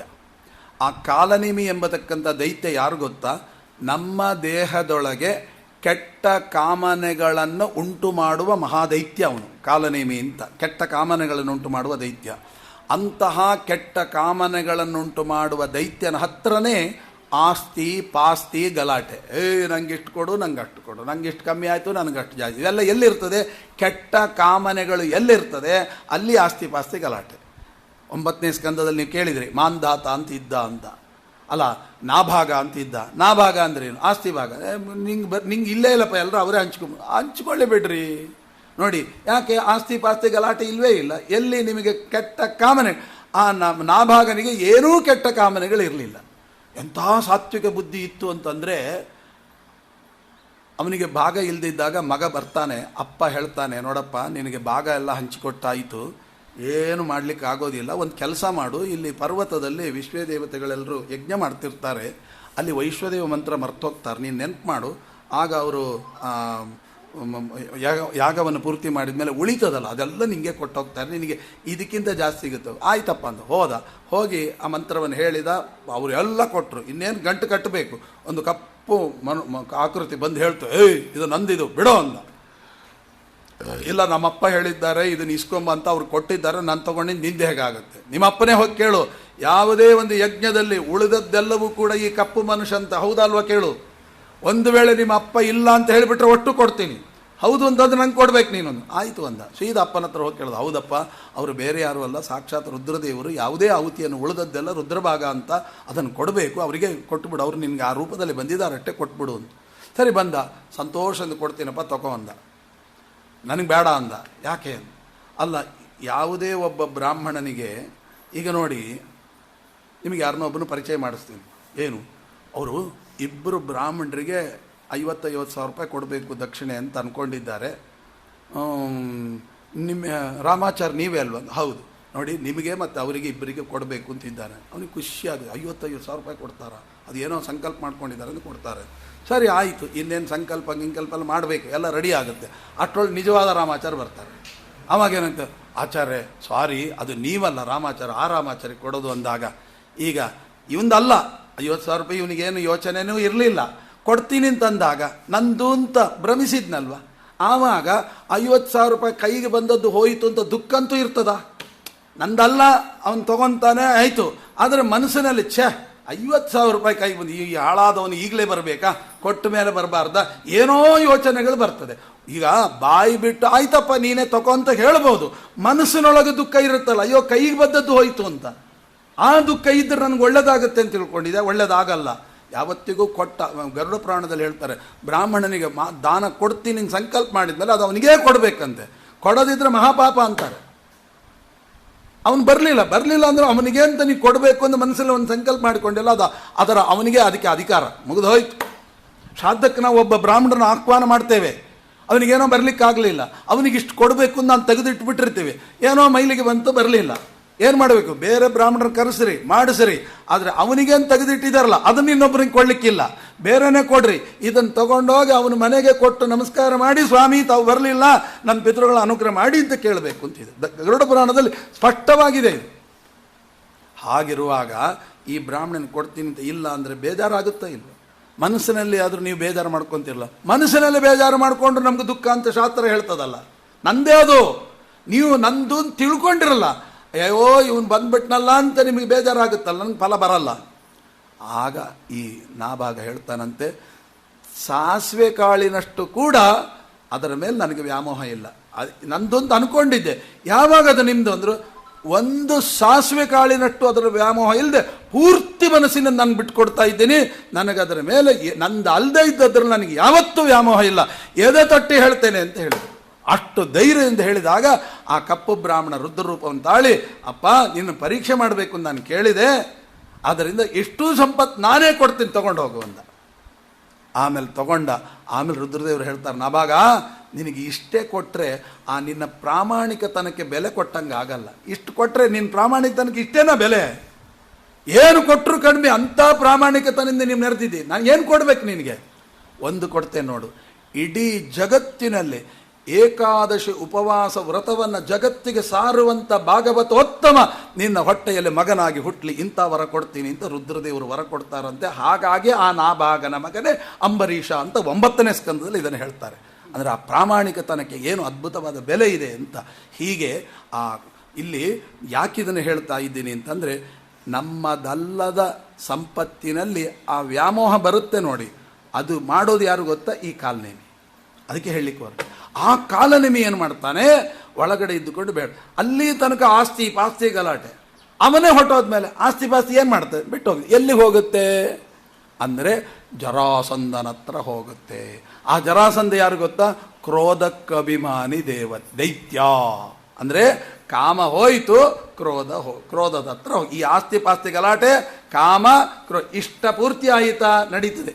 ಇಲ್ಲ, ಅವರಿಗೊಂದೇ, ತಮ್ಮ ಇಚ್ಛೆ ಪೂರ್ತಿ ಆಗಿಲ್ಲ ಅಂದರೆ ಏನು ಗೊತ್ತಾ? ಸುಪಾರಿ ಕೊಟ್ಟ ತೆಗಿ. ಇದೇ ಇವತ್ತು ಪ್ರಪಂಚದಲ್ಲಿ ನಡೆದದ್ದು. ಏನು? ಕಾಮ ಇಚ್ಛಾ, ನಂಗೆ ಅದು ಬೇಕು ಇದು ಬೇಕು, ಸಿಗಲಿಲ್ಲ ತೆಗಿ ಅವನ್ನ. ಅಲ್ಲ, ನಿಂಗೆ ಅವನು ತೆಗೆದ್ರೆ ನಿಂಗೆ ಸಿಗುತ್ತಾ? ಜೈಲಿನಲ್ಲಿ ಕೊಳಿತೀಯಲ್ಲ. ಅದು ಏನಾದರೂ ಆಗಲಿ, ಆ ಟೈಮ್ನಲ್ಲಿ ಬುದ್ಧಿ ಯಾರ್ಯಾರ ಕೈಗೂ ಹೊಟ್ಟೋಗ್ಬಿಡ್ತದೆ. ಹಾಗಾಗಿ ಈ ಆಸ್ತಿ ಪಾಸ್ತಿ ಗಲಾಟೆ ಎಲ್ಲಿಗೆ ಹೋಗುತ್ತೆ? ಕ್ರೋಧದ ಅಭಿಮಾನಿ ದೈತ್ಯನಾದಂಥ ಜರಾಸಂಧನ ಹತ್ರ ಹೋಗುತ್ತೆ. ಅಲ್ಲಿಗೆ ಹೋಯ್ತು ಮಕ್ಕಳು. ಈ ಜರಾಸಂಧನ ಮಕ್ಕಳನ್ನ ಕಾಮನಿಗೆ ಹೇಗೆ ಕೊಟ್ಟು ಮದುವೆ ಮಾಡಿದರು? ಯಾರಿಗೆ? ಕಂಸರಿ ಕೊಟ್ಟು ಹೇಗೆ ಮದುವೆ ಮಾಡಿದ್ರು ಗೊತ್ತಾ? ಅವನೇನು ಸಾತ್ವಿಕನ? ಅಲ್ಲ, ಮತ್ತೆ ಹೆಂಗೆ ಕೊಟ್ಟರು? ಆ ಕಾಲ ಹಾಗಿತ್ತಂತೆ. ಏನು ಗೊತ್ತಾ? ಎಲ್ಲಿ ನೋಡಿದರೂ ಪ್ರಸಿದ್ಧನಾಗಿದ್ದಂತೆ ಜರಾಸಂಧ. ಎಷ್ಟು ಭಯವನ್ನು ಉಂಟು ಮಾಡಿದ್ದ ಅಂದರೆ, ಆಗ ತಾನೇ ಹುಟ್ಟುತ್ತಲ್ಲ ಮಗು, ಅಳ್ತೀಯಾ ಜರಾಸಂಧನೆ ಕೊಟ್ಬಿಡ್ತೀನಿ ಅಂದ್ಕೊಳ್ಳಿ ಗಪ್ ಚಿಪ್ಪಾಗ್ಬಿಡ್ತಿತ್ತಂತೆ. ಹುಟ್ಟುವ ಮಕ್ಕಳು ಭಯಪಡ್ತಿದ್ರಂತೆ ಜರಾಸಂಧನ ಹೆಸರು ಹೇಳಿದರೆ. ಆ ಥರ ಜರಾಸಂಧ ಅಂದರೆ ಒಂದು ಅಟ್ಮಾಸ್ಫಿಯರ್ ತಯಾರು ಮಾಡಿಬಿಟ್ಟಿದ್ದ. ಜರಾಸಂಧ ಅಂದರೆ ಭಯಂಕರ, ಅವನ ಸಹವಾಸವೇ ಬೇಡ ಅನ್ನುವ ಹಾಗೆ. ಜರಾಸಂಧ ಅಲ್ಲ, ಜರಾಸಂಧನ ವಸ್ತುವನ್ನು ಹಿಂಗೆ ಕಣ್ಣೆತ್ತಿ ನೋಡಿದರೆ, ಜರಾಸಂಧ ನಿನ್ನ ಮನೆಯ ಕಡೆ ಅವನ ದೃಷ್ಟಿ ಬಿದ್ದಿದೆ, ಬಂದ ಕಣ್ಣು ಕಿತ್ತಿ ಹಾಕಿಬಿಟ್ಟ ಅಂತ. ಇದು ಜರಾಸಂಧ ಬೇಡಪ್ಪ, ಆ ಕಡೆ ಕಣ್ಣು ನೋಡೋದು ಬೇಡ ಅಂತ ಅನ್ನೋದು ಅಷ್ಟು ಇದರಲ್ಲಿ ನಡೀತಾ ಇದ್ದ ಭಯಂಕರವಾಗಿ. ಆ ಸಂದರ್ಭದಲ್ಲಿ ಅವನ ಹೆಣ್ಣು ಮಕ್ಕಳನ್ನು ಕಣ್ಣೆತ್ತಿ ನೋಡ್ತಿರ್ಲಿಲ್ಲ. ಅಂಥದ್ರಲ್ಲಿ ಕಂಸ ಎಂತಹ ಎಬಡ ಅಂದರೆ ಹುಂಬ ಅಂತನ್ಬೇಕು. ಏನು ಮಾಡಿದ? ಅಯ್ಯೋ ಬಂದಾಗೆಲ್ಲ ನೋಡ್ಕೊಂಬೋಣ, ಈಗ ಅವ್ರು ನನಗೆ ಇಷ್ಟ ಆಗಿದೆ ನಾ ಎತ್ಕೊಂಡು ಹೋಗ್ತೇನೆ, ಏನು ಮಾಡ್ತಾನೆ ನೋಡೋಣ. ಹುಂಬು ಧೈರ್ಯ. ಹೋದ, 2 ಹೆಣ್ಮಕ್ಳನ್ನ ಎತ್ತಾಕೊಂಡು ಹೋದ. ಸುದ್ದಿ ಹೋಯ್ತು ಜರಾಸಂಧ ಬಂದ. ಏನೋ ಕಂಸ ಅಂದರು. ಏನು? ನನ್ನ ಹೆಣ್ಣು ಮಕ್ಕಳನ್ನ ಹೌದು. ಏನು ಇವಾಗ ಏನು ಜಗಳ ಆಡ್ತೀಯ? ಜಗಳ ಆಡೋಣ. ಸೋಲ್ತೀನ ಗೆಲುವು, ಸೋಲು ಗೆಲುವು ಆಮೇಲೆ, ಜಗಳ ಅಂತ ಆಡ್ತೀನಿ ಅಂದ. ಆಗ ಜರಾಸಂಧ ಏನಂದ ಗೊತ್ತಾ?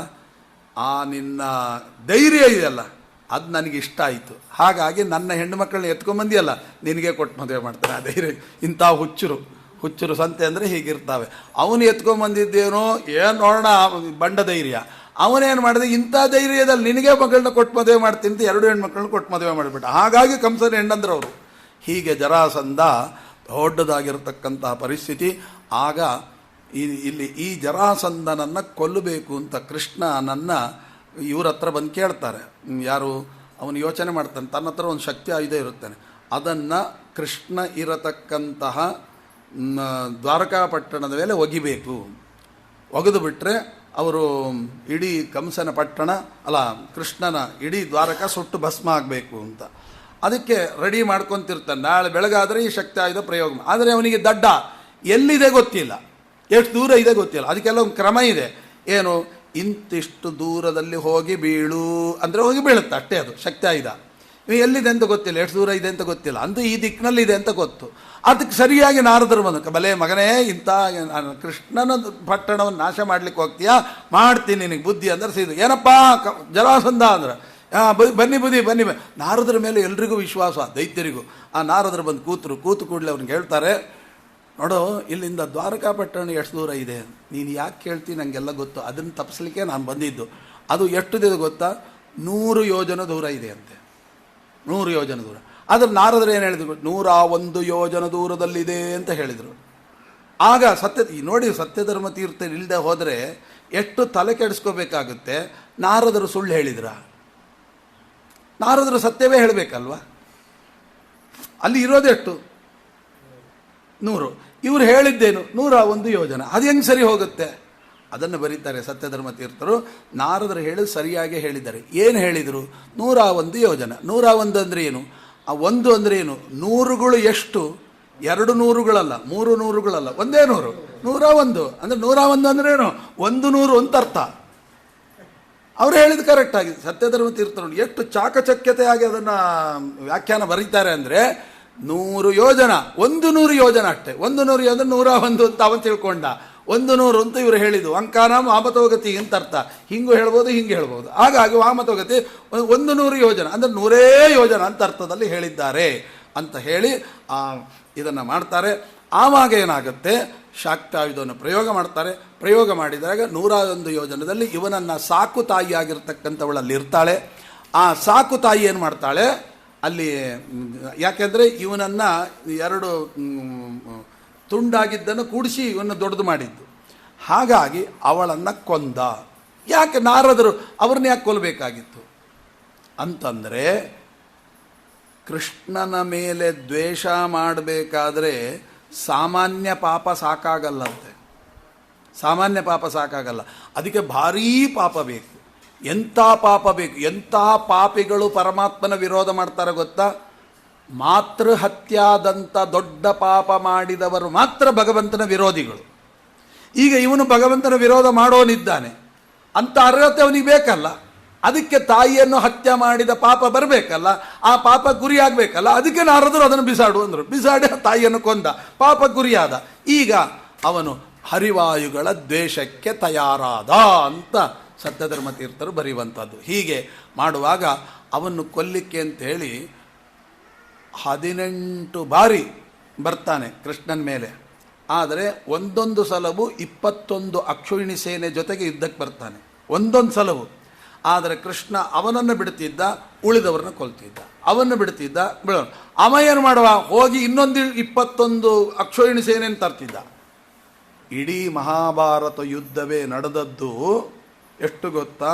ಪಾಂಡವರಲ್ಲಿ 7 ಅಕ್ಷೋಹಿಣಿ ಸೇನೆ, ಕೌರವರಲ್ಲಿ 11 ಅಕ್ಷೋಹಿಣಿ ಸೇನೆ ಸೇರಿ 18 ದಿನದ ಯುದ್ಧವು ಪೂರ್ತಿ ಸೇರಿಯೇ 18 ಅಕ್ಷೋಹಿಣಿ ಸೇನೆ. ಇವ ಹಾಗಲ್ಲ, ಒಂದೊಂದು ಬಾರಿ ಬರುವಾಗಲೂ 21 ಅಕ್ಷೋಹಿಣಿ ಸೇನೆ ತರ್ತಿದ್ದ.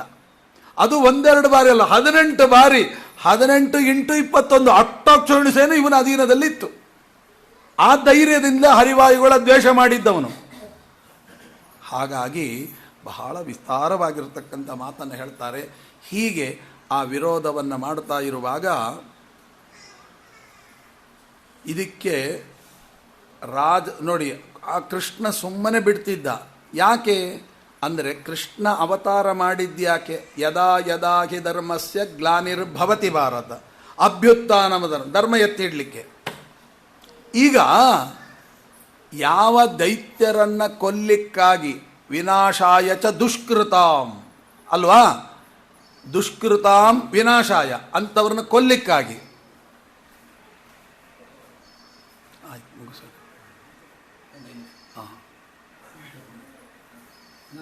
ಆಯ್ತು. ಆವಾಗ ಅಂತಹ ದೈತ್ಯರನ್ನ ಕೊಲ್ಲಿಕ್ಕಾಗಿ ಬಂದಿರತಕ್ಕಂಥ ಪರಮಾತ್ಮ, ಅವನು ಕೊಲ್ಲಿಕ್ಕಾಗಿ ಬಂದಿರತಕ್ಕಂಥ ಪರಮಾತ್ಮ ಮತ್ತೆ ಅವನು ಹುಡುಕಿ ಕೊಲ್ಲಬೇಕಾಗಿತ್ತಾನೆ. ಆ ಕೆಲಸ ಜರಾಸಂಧ ಮಾಡುವಾಗ ಇವನು ಯಾಕೆ ಅವನು ಕೊಲ್ಲಬೇಕಾಗಿತ್ತು? ಇವನು ಬಿಟ್ಟರೆ ಏನು ಮಾಡ್ತಾನೆ? ಇನ್ನೊಂದು 21 ಅಕ್ಷೋಹಿಣಿ ಅವು ಎಲ್ಲಿ ಅಡಗಿರ್ತಾವೋ ಗೊತ್ತಿಲ್ಲ, ಅಲ್ಲೆಲ್ಲ ಹುಡುಕಿ ತರ್ತಿದ್ದ. ಅದಕ್ಕೋಸ್ಕರ ಅವನು ಬಿಡ್ತಿದ್ದ. ಬುದ್ಧಿವಂತರ ಲಕ್ಷಣ ಹೊರತು ದಡ್ಡರ ಲಕ್ಷಣ ಅಲ್ಲ. ಆವಾಗ ಧರ್ಮರಾಯ ರಾಸೂಯಾಗ ಮಾಡಬೇಕು ಅಂತ ರೆಡಿ ಆಗ್ತಾನೆ. ರಾಸೂಯಾಗ ಮಾಡಬೇಕು ಅಂತ ರೆಡಿಯಾದಾಗ ಧರ್ಮರಾಯ ಕೇಳ್ತಾನೆ ಕೃಷ್ಣನ ಹತ್ರ, ಕೃಷ್ಣ ರಾಸೂಯಾಗ ಮಾಡಬೇಕು ಅಂತ ಇದ್ದೀನಿ, ಮತ್ತು ನಿನ್ನ ಅನುಮತಿ ಬೇಕಪ್ಪ ಅಂತ ಕೇಳ್ತಾನೆ. ಆಯಿತು ಮಾಡು ಅಂತಾನೆ. ಇದು ಹರಿವಂಶದಲ್ಲಿ ಈ ಮಾತು ಬರುತ್ತೆ. ಹರಿವಂಶದಲ್ಲಿ ಏನು ಮಾತು ಬರುತ್ತೆ ಅಂದರೆ, ಕೊನೆಗೆ ಭವಿಷ್ಯ ಪರ್ವದಲ್ಲಿ ಒಂದು ಮಾತು ಬರುತ್ತೆ.